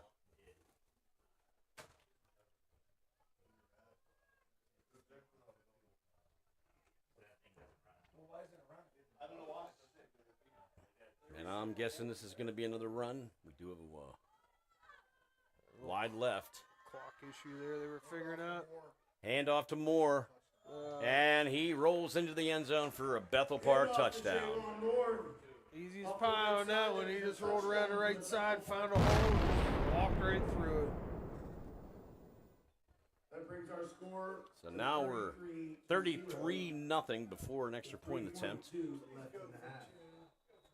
With 3 minutes 42 remaining in the first half. Let's see if they're setting up for an extra point. They might be going for 2. Yeah, they're going for 2. Bethel Park lining up for the 2-point conversion.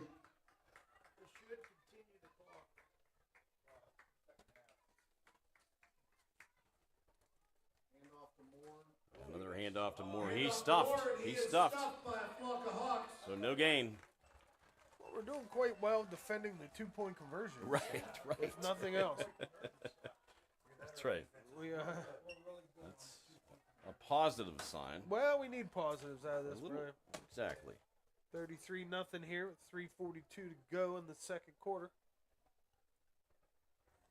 It's got the fog rolling in here. Oh, yeah. I took a cool picture during the rain delay, or the weather delay, I guess you call it. Show that to me later. Yeah, it was pretty Maybe sweet. you can show the audience in our next face cam. Yeah, I could. I got to pick up my phone. Yeah, after he dropped it on the floor. Yeah, buddy.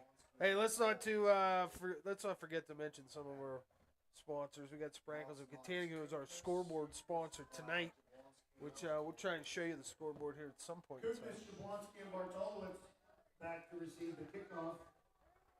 There's Bethel Park is about to kick off here. Which, yes, and this is not, you're not listening to a replay, folks. 3:42 in the second quarter remaining. Another reverse. Fake reverse this time. Oh. Oh, he's going down the sideline. Oh, he's put some speed on. Oh, my. That would have been huge for Armstrong. Nice. They bid on it that time. They sure did. Took it right up the left side. And I was given the indication that this is the last high school football game that's going on right now. Oh, is it? The only one. It's still going. Well, it's no mystery. We stood here for 2 hours eating pasta, if you want to hear. Yep. And peanut butter fudge. Right. That's right. Which was excellent, by the way. It was very good. Thank you, attorney from the 700 shop. Yes, sir. And those folks out at the Villa. First down for the Riverhawks at the 50-yard line. There's a pitch. Oh, there's a. And Armstrong picks it up. Who is it? 52. Number 58. Oliver tried to pitch it back. It was picked up by 52. Carter Lash. Lash got on that one. That takes the Riverhawks back. It's a tough handle there. Trying to go with the option. Seems like coach is trying to pull all of those stops out here at this point. Second and 21 for the Riverhawks at their own 39-yard line. 2 minutes, 55 seconds remaining in the second quarter. Let's see if they can pull something out of their sleeve, get a quick score here. Long field here. Oliver drops back to pass. Pass is delivered. Oh, just out of the hands of number 1, Kyan Klein. Just out of the hands of Kyan Klein. Wow. Yeah, went for it there. That would have been huge. Hey, nothing to lose now. Yeah. Might as well start chucking it. Take some chances. It's the time in the game to take some chances. Nobody Down likes to have- 33. Yeah, nobody likes to have a 0 on the board at the end of the night, if you know what I mean. I totally understand what you're saying, Corey. So it's just fired up. All right. You know, take it, Brian. I'm looking at the fog rolling in here. Yeah. And it reminds me, remember the old Thriller video? Remember I the do. making of? I do. Remember that? I don't know why that just popped into my That's head. a very astute observation. Yeah, it's fog. It's nothing crazy. Jaden Oliver drops back. His pass was batted as he was trying to throw incomplete pass. Hit by number 43. So it looks like it's going to be 4th and 21. And that was number 43, Clancy Orey. Defensive end. 6'3", 255-pound senior from Bethel Park. Hunter Reed is back to punt the ball. Here's a snap. Good snap. Another decent punt by Hunter. And it's taking a Riverhawk bounce. And it's touched at the 20-yard line. Another good punt. Not bad. Hunter's had some great punts all Yeah, game. it's very, very good directional punts away from the receiving team. Right. For the most part, they've all taken a Riverhawks bounce. Which They is have, great to they see. have taken fortuitous bounces. Yeah. That's for sure. I'd like to have our shout out to Schaefer's HVAC, who is our sponsor up here in the booth tonight, in the Thank you. broadcast booth. So, shout out to them, Sean and the boys Absolutely. down there. and all They do a that great they do. business. So check them out if your air conditioner dies. They just fixed my air conditioner. Oh, yeah, Yeah. nice. Well, the beginning of last week, it died. They installed a new system for my dad this year. Oh, did they? And I'm going to have to get a new one. I called Sean and I was like, hey, man, I think it finally died. And he goes, finally. It's only been in here since 97. So I've got my worth out of it. I think the one in my dad's house has been in there since 79. Oh, nice. So, nice. yeah, it needed a bit of an upgrade. But he got her fixed. That's just, if we could, just get me through this summer. Yeah, absolutely. All right, number 4 drops back to pass. Oh, just over the hands of number 10. Little overthrown there. That would have been a massive catch and a massive play by Bethel Park with a wide open field. Jack Bruckner is the I'm intended pretty- target on that. Pretty sure if he caught that one, he was going to the house. Oh, yeah. I mean, it's obvious that's what this Bethel Park team's built. Pound you up front. They're big. They're going to lean on you, and then they're going to just dump one over top because they got a bunch of athletes on the outside. For sure. It's been impressive so far. There's no doubt. Very much so. 2nd and 10 for Bethel Park. And pass is complete to number 10. Bruckner on the reception. And that was Bruckner for Bethel Park. Again, this is his last target. That time he shows you that little slant that they've used with much success. Right. They used it early with Mitchell Pascal for 2 touchdowns, actually. And now they've used it again on the short side of the field, going with another wide out in the same position. Yeah. Very impressive. That gives Bethel Park a first down. 1st and 10. At their own 24-yard line, 1:56 seconds left. And it's a handoff to number 5. Breaking a tackle. He's brought down around the 30-yard line of Bethel Park.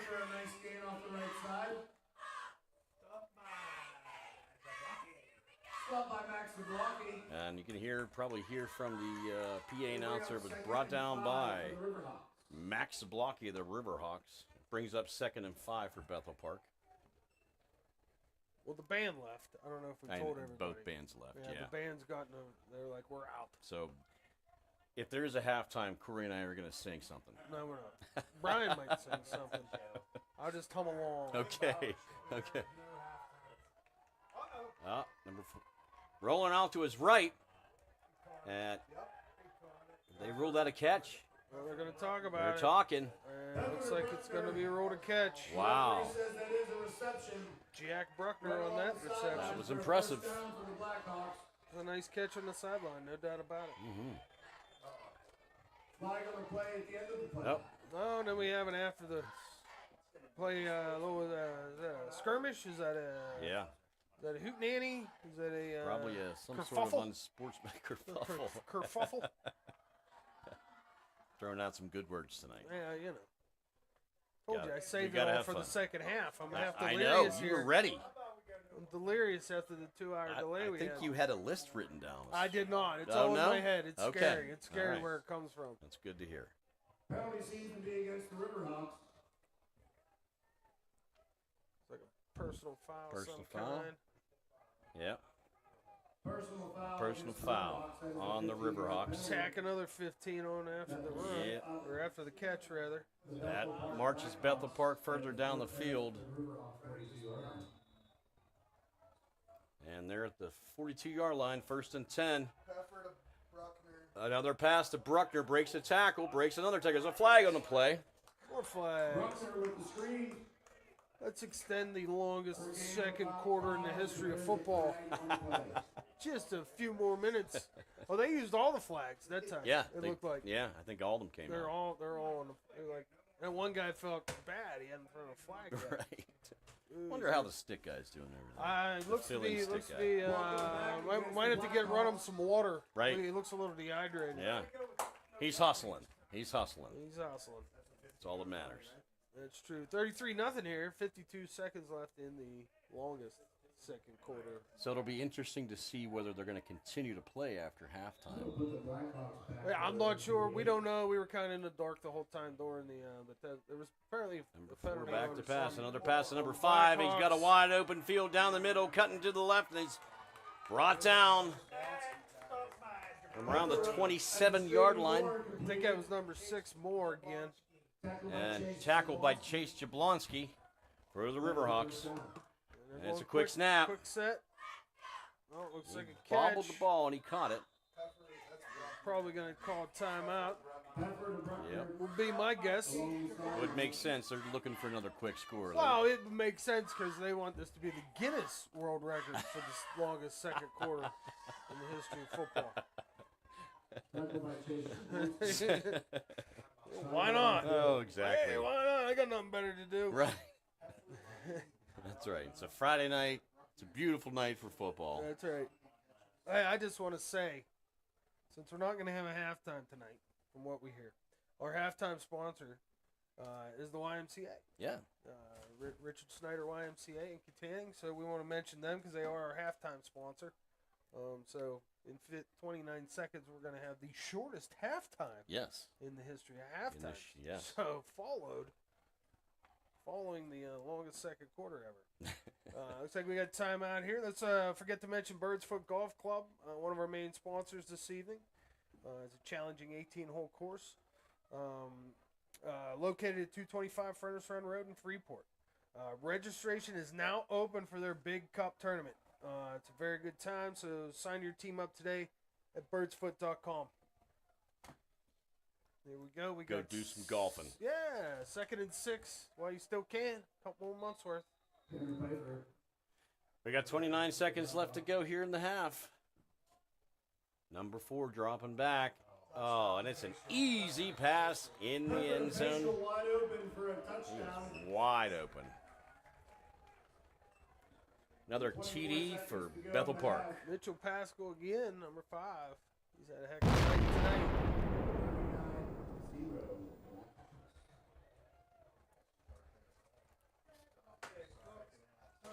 And that brings the score 39-0. And they're going to go for the extra point on this one. Unless they're going to fake it, which they have done earlier this year, or earlier this game, I guess. Luke Yemen in. They've kicked 1-2. Well, they can't score 2-point conversions. There you go. Oh, and it bangs off the goalpost. Little doink. That's a doink. That's a totally doink, Brian. I've been waiting for a doink. We waited all year for a doink. Yes. And we get one In the first game first of the year. game. We get us a doink. Yes, we do. It wasn't as impressive a doink. We need to get whoever has these uprights To make them sound a little we better. need a A little microphone. more hollow. We need a microphone. That would be awesome. Yeah, right on it. That way we could all hear the doink together. That would be cool. Not just the people close to the We need to upright. get a microphone on the field. Is what we need to do.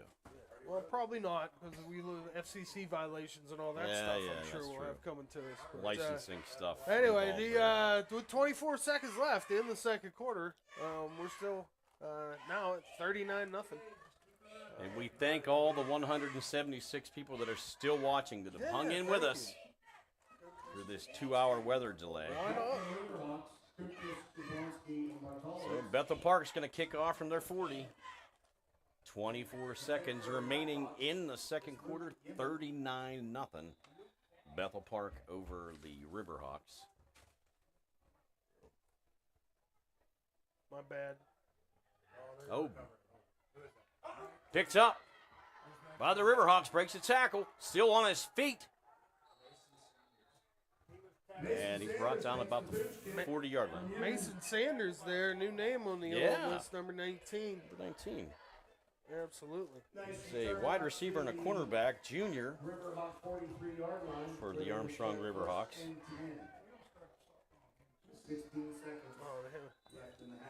I was looking at the other list, and I'm like, they don't have their grade on there. Right. And they actually, it's 11. I had to do some math. Yeah. All right, Armstrong takes over at their own 43-yard line. 16 seconds remaining, 1st and 10. And it's a handoff to Wynkoop. And he doesn't even maybe got a yard, but looks like he was tackled short of the line of scrimmage. Looks like it's finally going to do it, Brian. I Call think so. somebody. Call I know. somebody.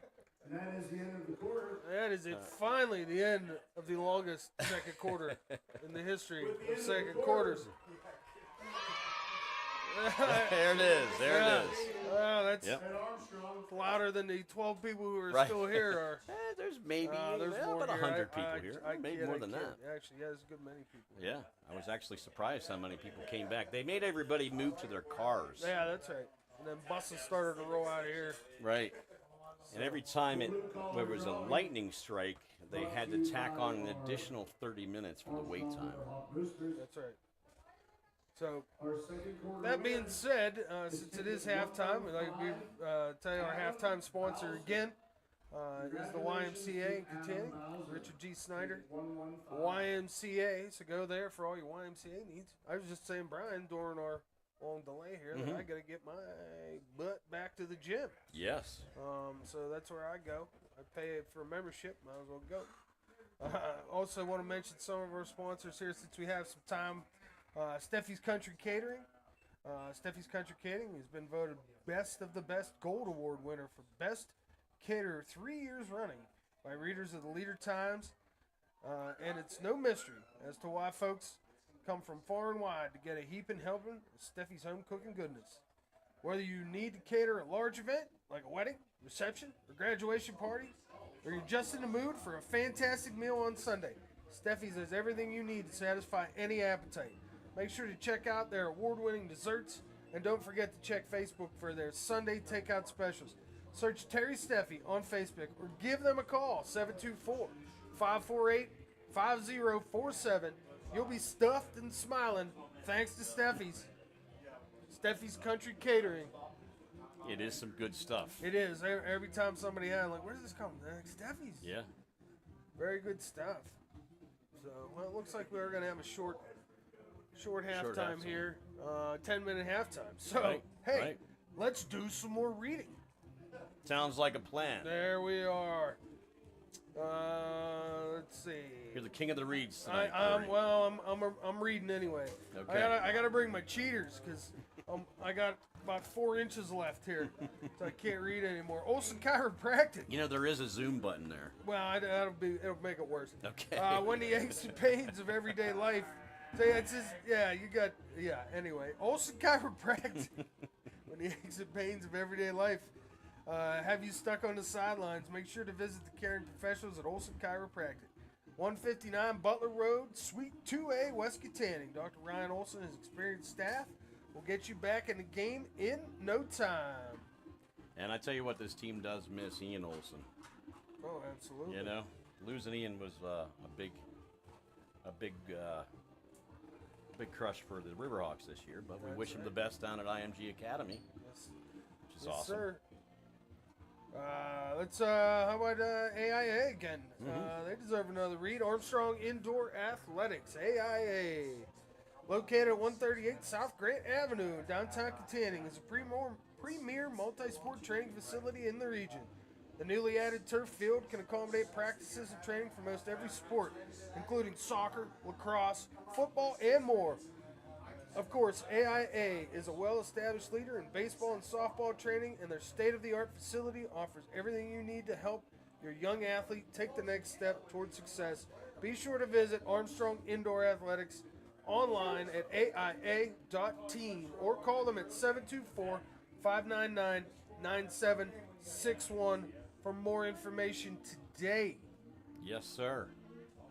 We want to make sure and thank all of the sponsors.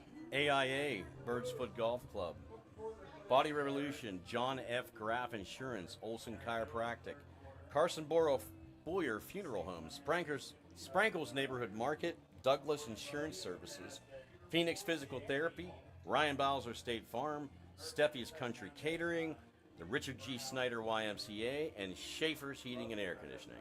That is right. And one that's not on there, actually, Graff is on there.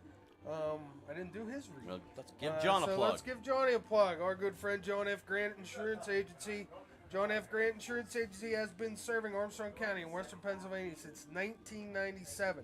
As a proud member of the Keystone Insurers Group, a recognized leader in insurance and financial services. John F. Graff Insurance Agency has the insurance products and services to meet today's changing needs. They have the knowledge and resources to customize an insurance program for you. Visit them in downtown Katanning, 213 Market Street, or online at dpainsurance.com/Graff-agency today. We need to talk to John about changing that. Need to simplify the website address a little bit. I say that all the time. Like, well, you got to shorten that up. Should be jfg.com. Right. John, if you're listening. It was probably taken. It probably was taken. And he's not. But yeah, go see Graff if you need any insurance, or Ryan Bowser, or get them together in a room and maybe they can battle royal it out for your insurance needs. They're both great. That would be a great halftime friends show. Of mine, so maybe it's bad. I'm not. I'm friends with a bunch of insurance guys. Yeah. I don't know. Cage match for the halftime show. Yeah. Between the insurance providers. That's right. We need another HVAC guy too in here. So if anybody knows an HVAC company that'd like to sponsor this, other than Schaefer's, we love them. Don't get me wrong. Absolutely. But we want to have a battle royal to see who could get your services. We kid. We're just joking around here, having some fun today, but. We do want to mention our main sponsors and our social media sponsor and our main sponsor for this evening, who is Bird's Foot Golf Club. I just got a text. Oh, you did? A friend of mine, and he's like, what does it cost to sponsor? So here's the deal.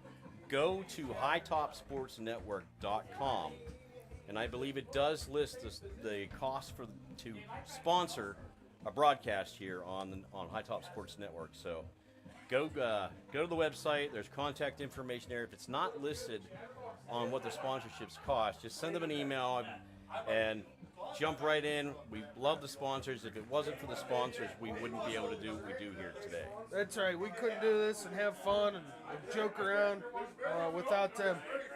Right here, Mr. Mike Reed. There he is, Mr. He's Reed. the Armstrong High School soccer coach. The father of the kicker, Mr. Hunter Reed, right here, the kicker. Number 23. Mike's a good friend of mine. And look at his hog he's carrying. I meant his camera. His camera. And look at the that. photographer extraordinaire. Yeah. You want to say something, Mike?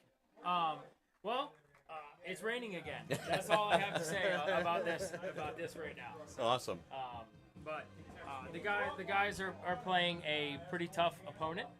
We knew that going in, and just we got to get through the game and safe. As far as being healthy to continue on to Cannon Max. So awesome. Got to go from there. Your first interview of the season. Yeah, exactly. All right. It's nice to have the face cam where we can do a little chit Yeah, chat with friends. It is cool. Yeah, and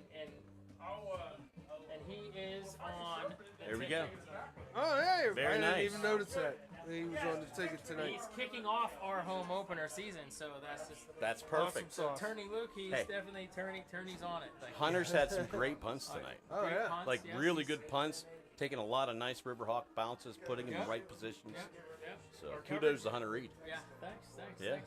We And just get out there and get he's to- been doing some kicking camps this year for some pretty powerful schools, I Yes, he attended Temple, Pitt, and then he went down to the college showcase in Gatlinburg, Tennessee.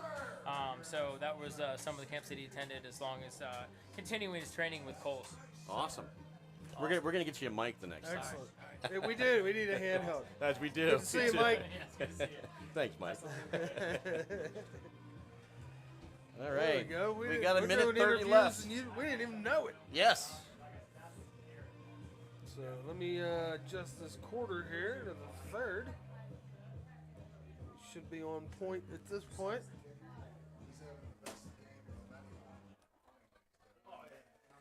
All right, getting close to the start of the third quarter. About a minute 10 left till we kick it off. You know, I did not think I was going to be here until 10:30 No, tonight. I don't want to tell you where I thought I'd be at this point, Brian, but it isn't here.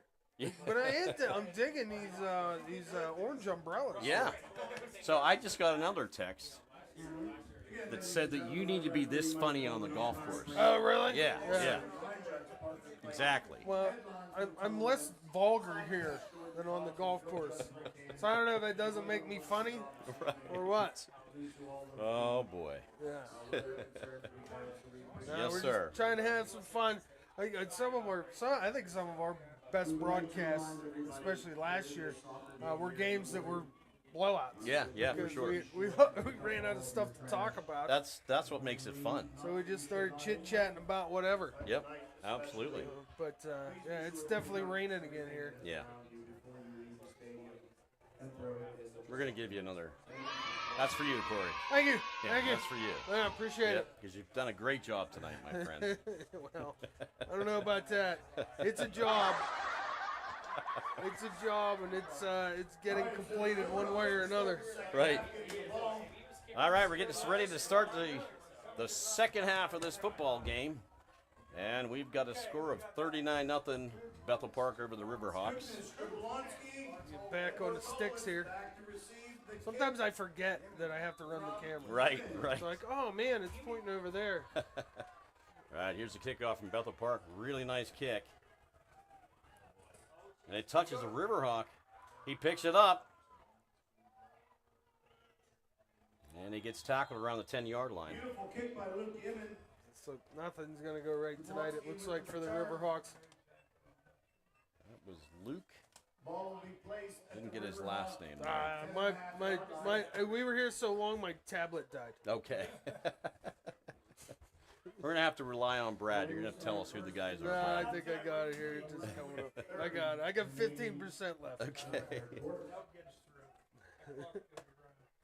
Yeah, we got a running clock, we believe, in the second half here, so this should take exactly 24 minutes. It should. With a little bit of... Unless we get another... Well, no, if we get another lightning strike, it's game all over. over. Yeah. It's all over, Joel. That's right. All right, 1st and 10 for Armstrong on their own 11-yard line. Oliver looking to the side. Pass up the middle. Oliver to Olsen. And that's to Quentin Olsen. For about a 5-yard gain. Gets a few. Stopped by Tim Mondo of the Blackhawks. So going to be a 2nd and 8, or 2nd and 6. You hear me? Yeah. I inadvertently turned my headphones off. All right, 2nd and 5 for the Riverhawks at their own 16. 4 wide receivers set. And it's a handoff. Another one to Wyankoop. Hand off to Phoenix Wyankoop up the middle. Gets to the 20-yard line. About a 3-yard gain up to the 20-yard About line. 3rd and 1 here coming up, Brian. 3rd and 1 for the Riverhawks. I'm going to give me one of them umbrellas. Yeah, they look nice. Nice golf umbrella. Cool golf. Yeah, with the Riverhawk logo. We appreciate everybody sticking around who are still loyally watching on High Top Sports Network.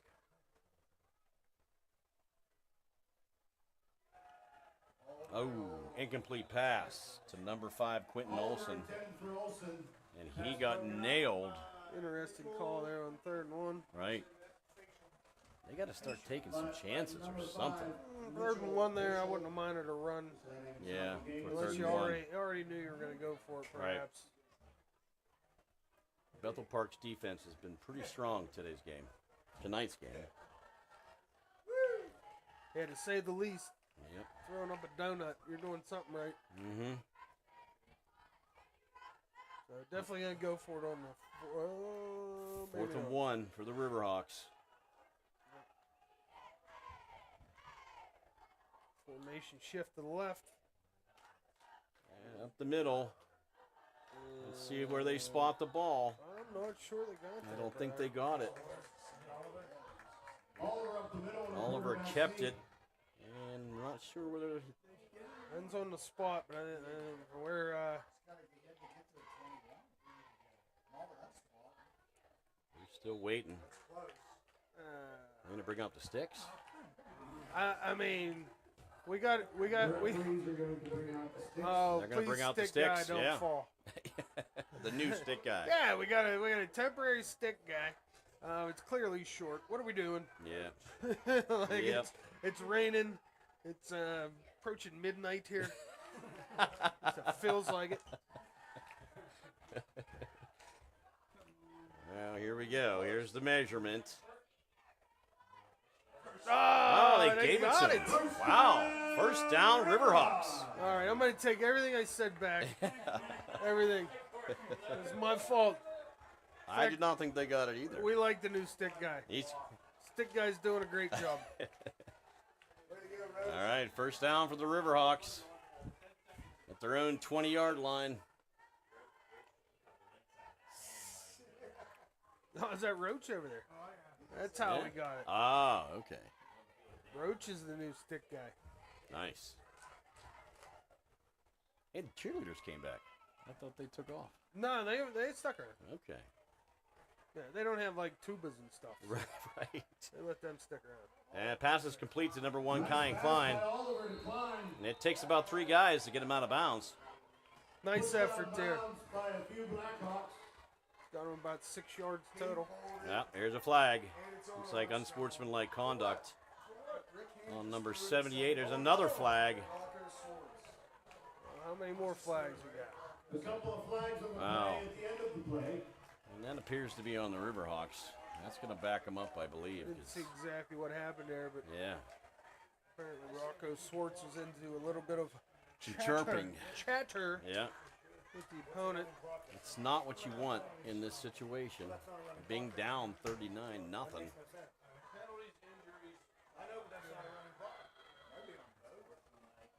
And it has begun to rain again.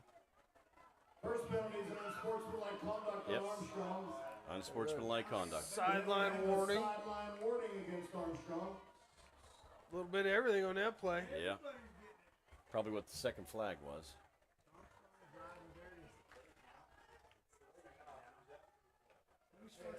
Seven minutes, 57 seconds remaining in the third quarter.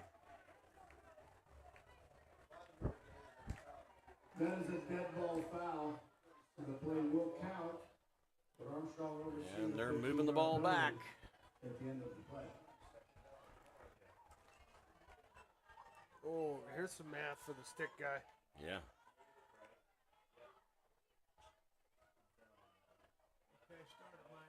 And that'll result in a 2nd and 20 for Armstrong, backed up to their own 11-yard line. Somebody's at the door. And it's a handoff. Wynkoop again. And the scrum's trying. I think they got him over the first down line. Really nice run off the right side. He did Second not and stop 20, Brad. moving. Oh, yeah, second and 20. Yeah, that's right. Got him back to the original line Yeah, of the scrimmage. original line of How's that? scrimmage. How's that? I'm being optimistic right now. His feet didn't stop moving. We're going to blame it on the rain. That's right. We're going to Milli Vanilli it tonight. I was looking at the wrong stick guy. You were. Yeah, You were. yeah. I know. You're concerned about the stick. I was. I'll bring it to your attention. I'll take the fault for that. Right. And a direct snap to Wynkoop. He doesn't get very far. He's still moving, though, and he's brought down. That did very little to confuse the defense. Right. They tried a little, what do they call that when the Statue of Liberty style right, play right. where everybody's looking to the sideline, quick snap it to the up back. Right. Looks like MVP for tonight, and I'm calling it right now. Do it. Player of the game, which is sponsored by Graph Insurance, is our fine kicker. And Yes. our former pro baseball player. That's right. Hunter Reed. We coached in Little League. Takes another Riverhawk bounce. Yeah, we did. You and I did. Yes, we did. You're a very good ball player. Multi-sport athlete, Hunter Reed. Soccer, Absolutely. football, baseball. With a nice kick down to the Blackhawk 39. Another good punt by Hunter. 6:16 left in the third. Apparently we're not doing a running clock. I guess not. Stopping it on Wow. changeovers, injuries, flags. Mm-hmm. Yeah. Ladies and gentlemen, I'd like to give a shout out to our Riverhawk cheerleaders. So it'll be 1st and 10 for Bethel Park. They are here. They're going to start at their own 39-yard line. 6 minutes left remaining in the second quarter, and they're still up 39-0. And it's a handoff to number 6. Oh, he's breaking tackles. He's out through the middle. And he breaks another tackle. He's headed towards the end zone, and he's brought down around the 10-yard line. Was that Moore again? Moore again. Wow. Well, that boy's got some speed. Yeah, he does. Kyan Klein caught up to him and brought him down short of the end zone. What a great run. Well, it takes 2 or 3 guys to break it down. He's just so powerful and fast. And once he breaks through, yep. This is a good quality team here. They sure are. They're big, they're fast.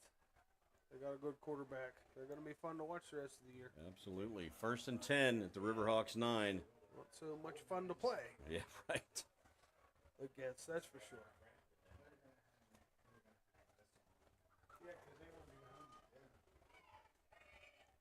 Number 4 with a handoff. Another handoff to Moore. Breaks a tackle. He's over the 5-yard line. Another flag. And Max is a blocking, but there is another flag on the play. Why not? There's some more. It's been that kind of game. It has. You guys are going to need new flags. They're wearing these ones out. Right? I wonder how often they get a new flag.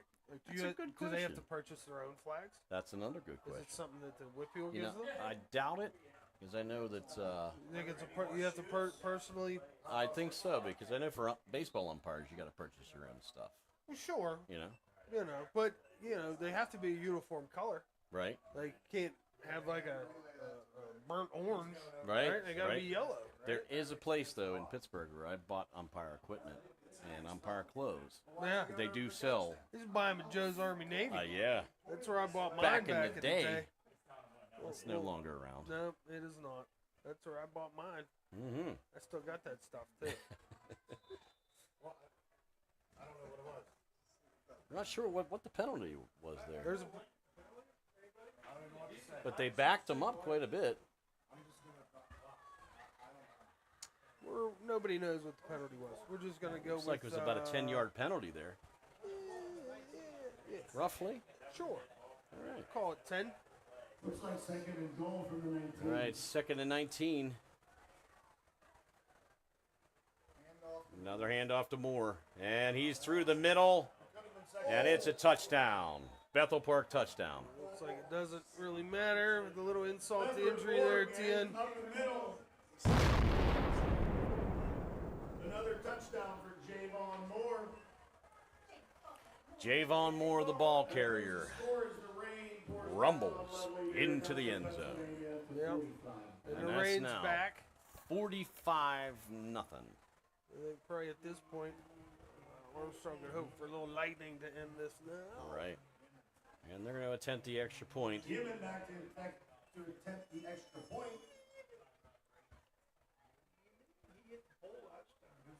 He did have a doink last He time. doinked. That's right. Yeah, there's movement by Armstrong. Flag. Did it go through? Pick the flag up. Yep. The extra point was good, but quite a bit of movement from the Armstrong defensive line.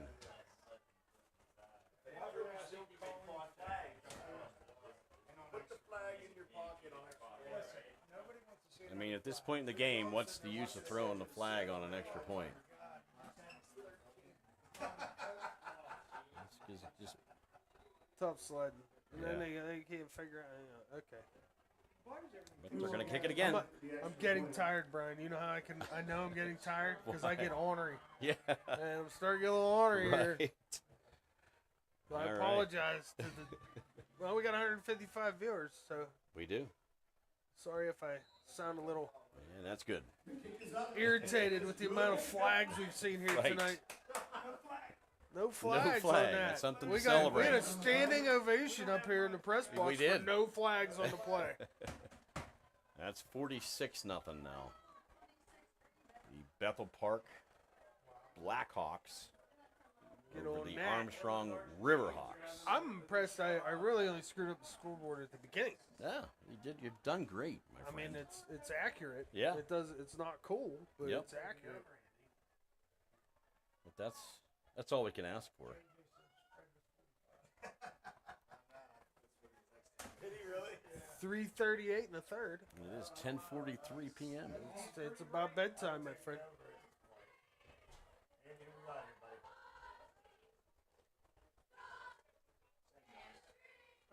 Luke Inman back to kick for the Blackhawks. Goodness to Blossom. Okay. And Bartolowicz back to Bethel receive Park for the kicking Riverhawks. off to Armstrong. Here's the kick. Short kick. Picked up by Sanders Armstrong. again. Breaks a tackle, brought down around the 43, 42-yard line of their own Riverhawks yard, 43, 42-yard line. Brings the ball up to the Armstrong 42-yard line where they will start first and 10. Clock's winding, just over 3 minutes remaining in the third quarter. First and 10 for Armstrong. Let's see if they can get something going. I mean, it's got to be a little bit demoralizing at this point. They gotta get some little spark to. Hey, you're out there in the ring. You might as Yeah. well give it your all, right? Yep. Get something going. Still got a goal here. It has to end up not with 0 points. Absolutely. And another handoff to Winecoop. Oliver hands off to Winecoop. Gets a few. It's about 3 second and 7. Second down for Armstrong. Second and 7. And the ball was spotted at their own 45-yard line. Just over 2 minutes remaining in the third quarter. We got a 4 wide receiver set.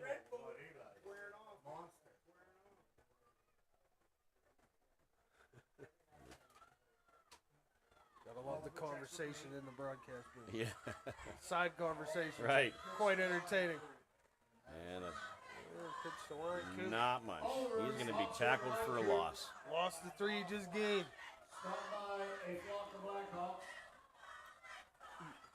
Tough game so far for the Riverhawks. Lost in the play.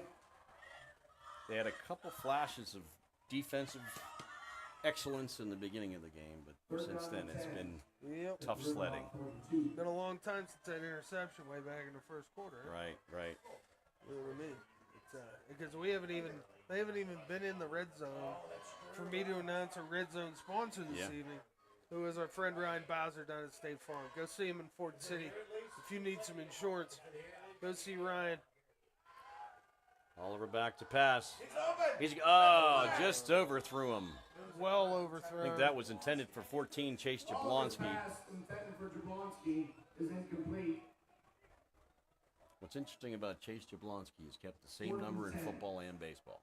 Well, that's good. Yep. You like a number you like, you stick on it. Yep. I had 20 different numbers in my sporting career, but it was usually because the number I wanted was never available. Okay. They just didn't have it. I think he was 44 at one time, but Okay. Good. still staying with the 4. All right, 4th down for Armstrong. Looks like Hunter Reed's back to punt. Here's the snap, low snap. And another good punt by Hunter. Another great punt by Hunter Reed. Wow, look at that bounce. Great punt by Hunter Reed. Continues tonight's excellence as a special team. And it was touched around the 5-yard line. Down at the 5. I did not Great make punt. a mistake calling our player of the game early. Absolutely. I tell you that. He just continues to shine Mm-hmm. this evening. And always in the right spots, I too. mean, you know how I feel about the punt. I right? do.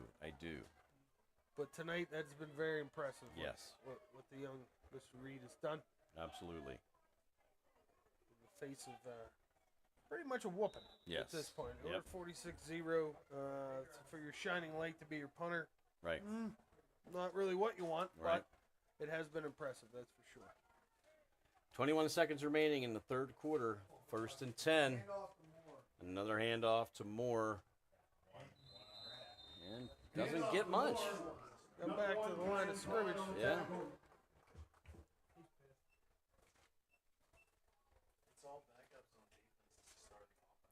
And this will end the 3rd quarter here at Armstrong Riverhawk Stadium. That brings us to the end of the Your third boy is quarter. doing very well as a punter tonight, Mike. Some timely punts. Yeah. He got a hold of that one. Yeah. All of it. He's had good bounces as well. Oh, yeah. Yeah. Yep. 46-0 here going into the 4th quarter. So I think we're going to play the whole game, it seems like. Oh, well. At this point, why not? Yep. We're here. We're here. We've not left. We're set up. We're talking about things out there.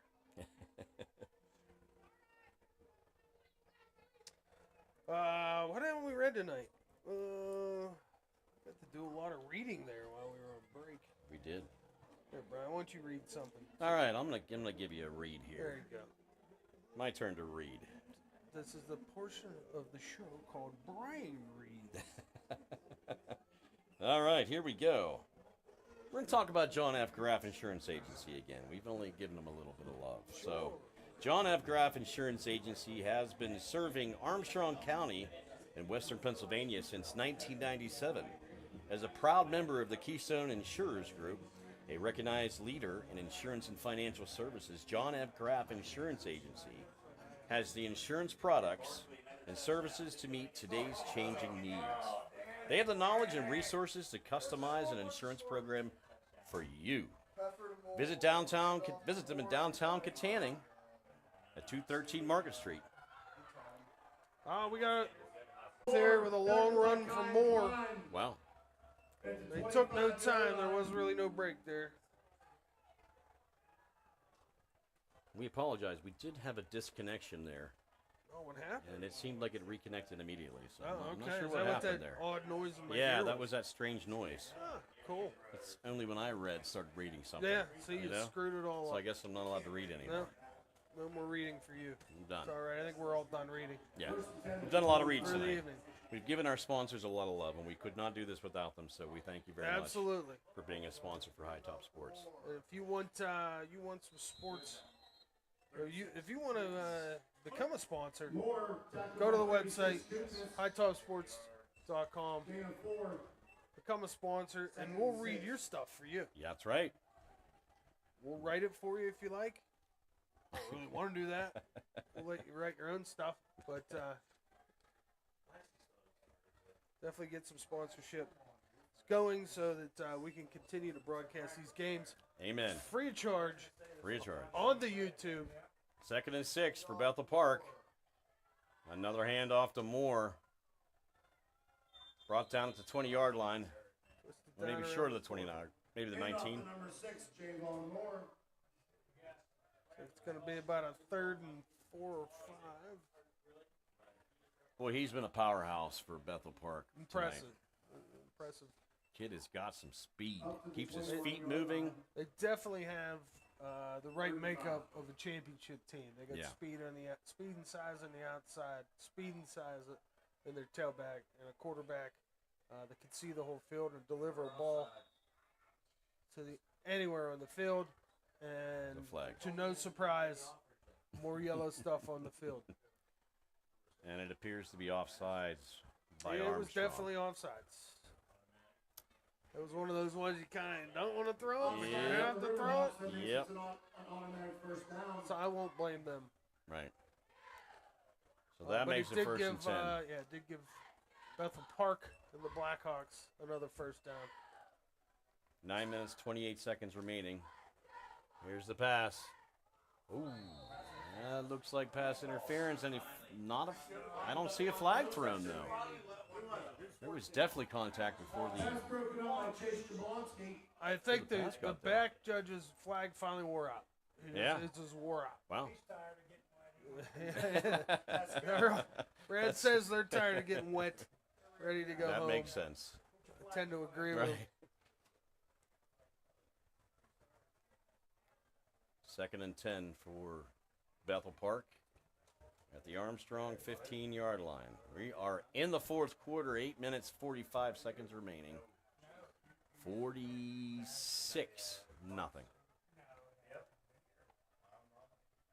Another handoff to Moore.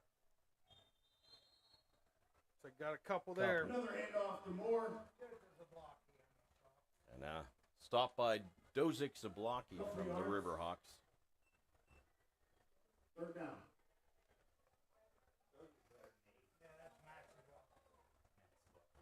Brings up 3rd down for Bethel Park. Whoa. Sorry, I'm playing with the camera now. 3rd and 8. Hero cam action. And as a pass. Screen pass to Bethel. Didn't catch the name there. That's Paschal. That's Mitchell Paschal. Yeah, Pefford and Paschal on that one. A senior for Bethel Park. 4th and 3.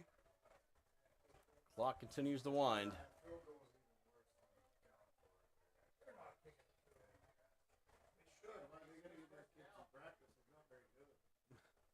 It's getting steamy up here again, kind of sticky from the humidity. Wait, at least the thing, man, last year you hit the button and it goes straight up in the air. Right. We'll just play air a little bit. Another pitch to Moore. And, another flag. Could either holding or blocking the back. I don't know. I'm just disappointed there's more flags on the field. Yep.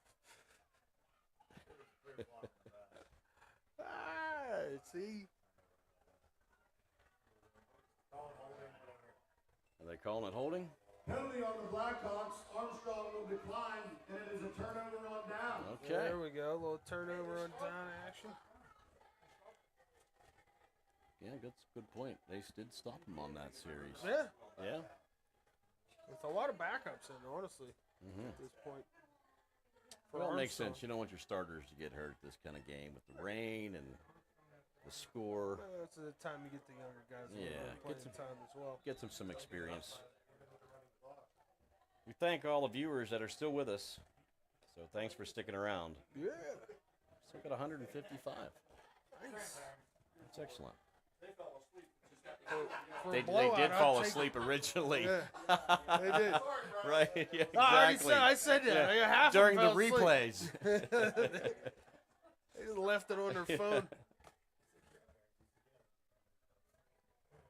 We're doing our best up here to keep you awake. Try to keep myself awake. Yeah. All right, 1st and 10 for the Riverhawks at their own 16. 5 minutes, 50 seconds remaining in the 4th quarter in the game. Klein and the quarterback for the Riverhawks. All right, Klein. He's now in the QB position. He's going to keep it himself. Breaks the tackle and gets pushed out of bounds. Clyde on the keeper off the left side for a nice game. It's like maybe 6-7 yards on that play. Very nice run to the left.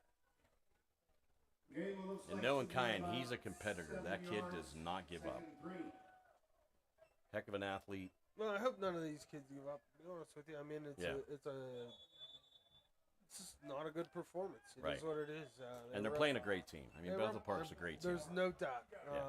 What are they ranked in the state, you said? 19, I believe. 19th in the state. In the state, which is pretty impressive. Right. And from what I'm hearing, they're probably a little better than that. Yeah. And probably the 5A, most likely the representative from the WPIAL when it comes PIAA time. So they needed to play this game. They needed to put up some points for later in the year. Yeah. So you can't really fault them for leaving the starters in as long as they did. But it's just a poor showing tonight for the Riverhawks. Unfortunately, they gave it their all, as they always do. They continue to battle here with 5:07 less than the fourth. But it's pretty obvious they were outmatched from the first kickoff. You're watching High Top Sports Network. This is our broadcast of Friday Night Football. That's right. Longest one ever. At least the longest one we've been involved in. I don't know. Hey, we're having fun. Sure. All right, Klein back to pass, and the pass is, no, that isn't Kyan. That was Jaden Oliver back in. Oliver's back in. Yeah. It was intended, I believe, for Zablocki. Is that correct? I didn't see. Incomplete pass. Sure. Brings up 3rd and 3 at the Riverhawks 24. 4 minutes, 40 seconds remaining in the game. 46-0. And it's a direct handoff. Nice little run off the left side. Handoff to the left side. Kuknis. That brings up an Armstrong. That was Costa Kuknis, the ball carrier. Give him a first down at the 30. 1st and 10. I think that was Costa Kuknis again, the ball carrier. Gain of about 2 brings up. He picked up a couple on that one, and that'll give the Riverhawks 3 to 4 yards. Yeah. Gain of 4.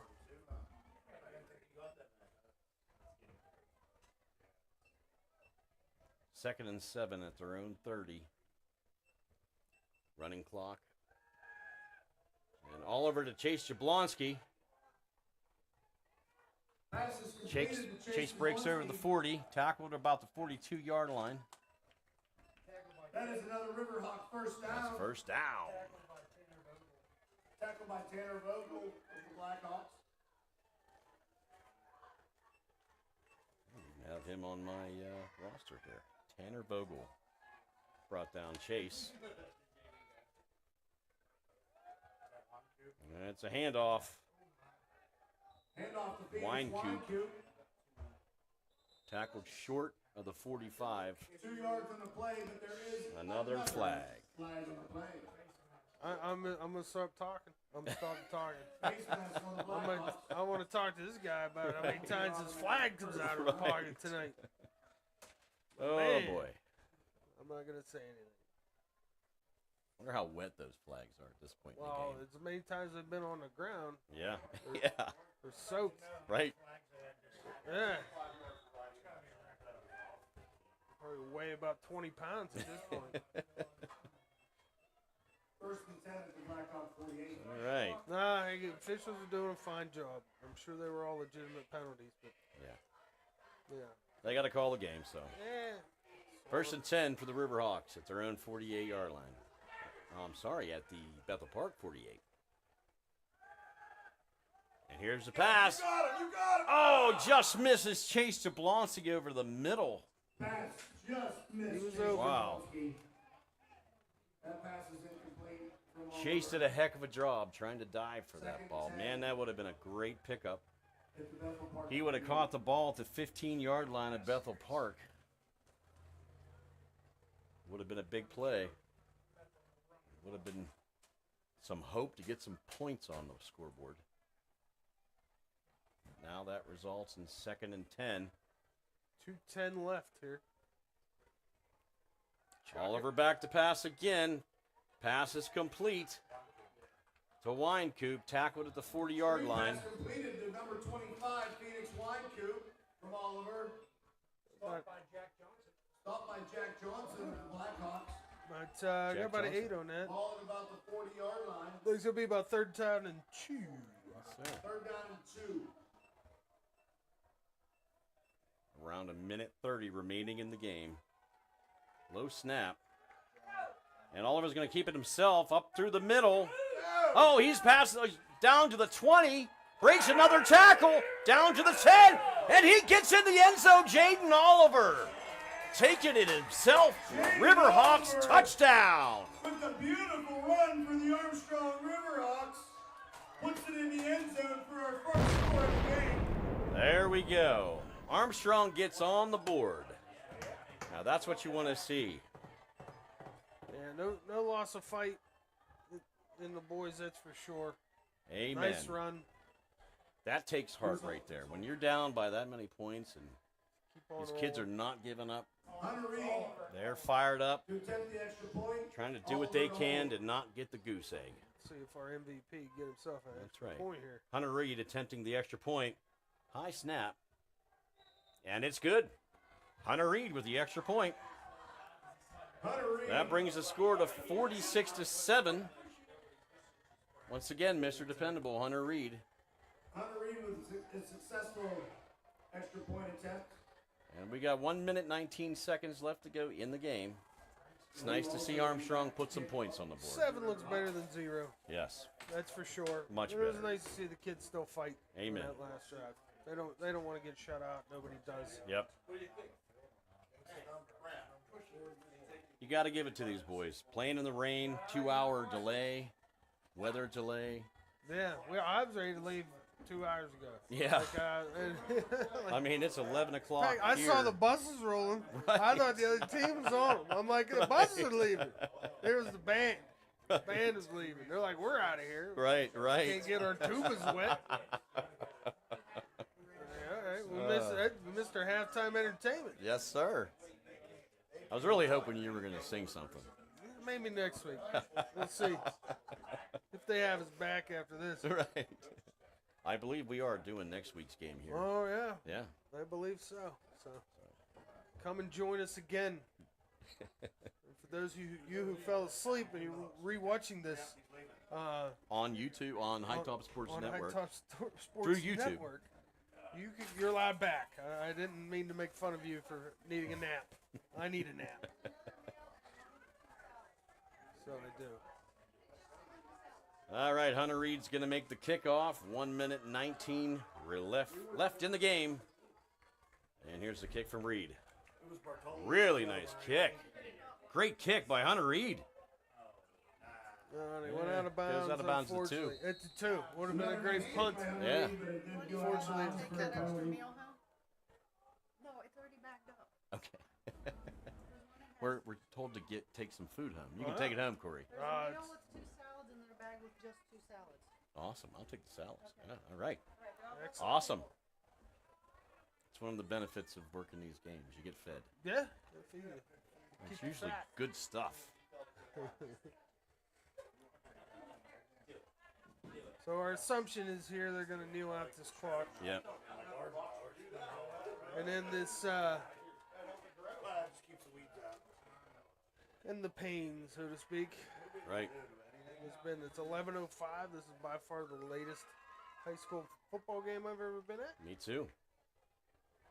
And the fog is really rolling down the field. And now. rather amazing that they got it in, because I agree. That radar did not look good earlier. No, it must have broke up. That's for sure. So looks like they're going to go victory formation here. Yep. And then this one. See you, There Brad. we go. Brad and Kelly are out. Yep. So had fun up here tonight in the booth. Want to thank our booth sponsor one more time. I forget who it was already. Schaefer's HVAC. That's right. Was our booth. Thank you, Sean. Yeah, thanks for sponsoring us up here. We had a heck of a time. Our Sprinkles also, we forgot to mention, was our extra point sponsor of the evening. Sir. And our play of the game sponsor, Steffi's Country Catering. We'll probably give it to that run that Mr. Oliver had there at the end for the touchdown. Or one of Reed's punts. Could have been on there. Or it probably was going to win at that point. Right. So, yep. And then we're going to give our player of the game, sponsored by Graf Insurance, to Hunter Reed. Hunter Reed, player of the game today. For an excellent kicking evening. Highlight amongst mainly low light right. at this point. It was not a great night for the Riverhawks, but we got to see a very impressive Bethel Park Blackhawk team. Just take it to them. So for sure. It was fun. It was long. I hope next week is not this long. Right. But we'll be back next week where the Riverhawks face Cannon Mac. Is that correct? Right back here on High Top Sports from the old Hawks Nest. Yes, right? sir. That's what we're calling it up here. That's what we're calling Excellent. it. So, well, thank you very much. My name is Brian Schaefer. And this is Corey Schaefer. And we'll see you next time.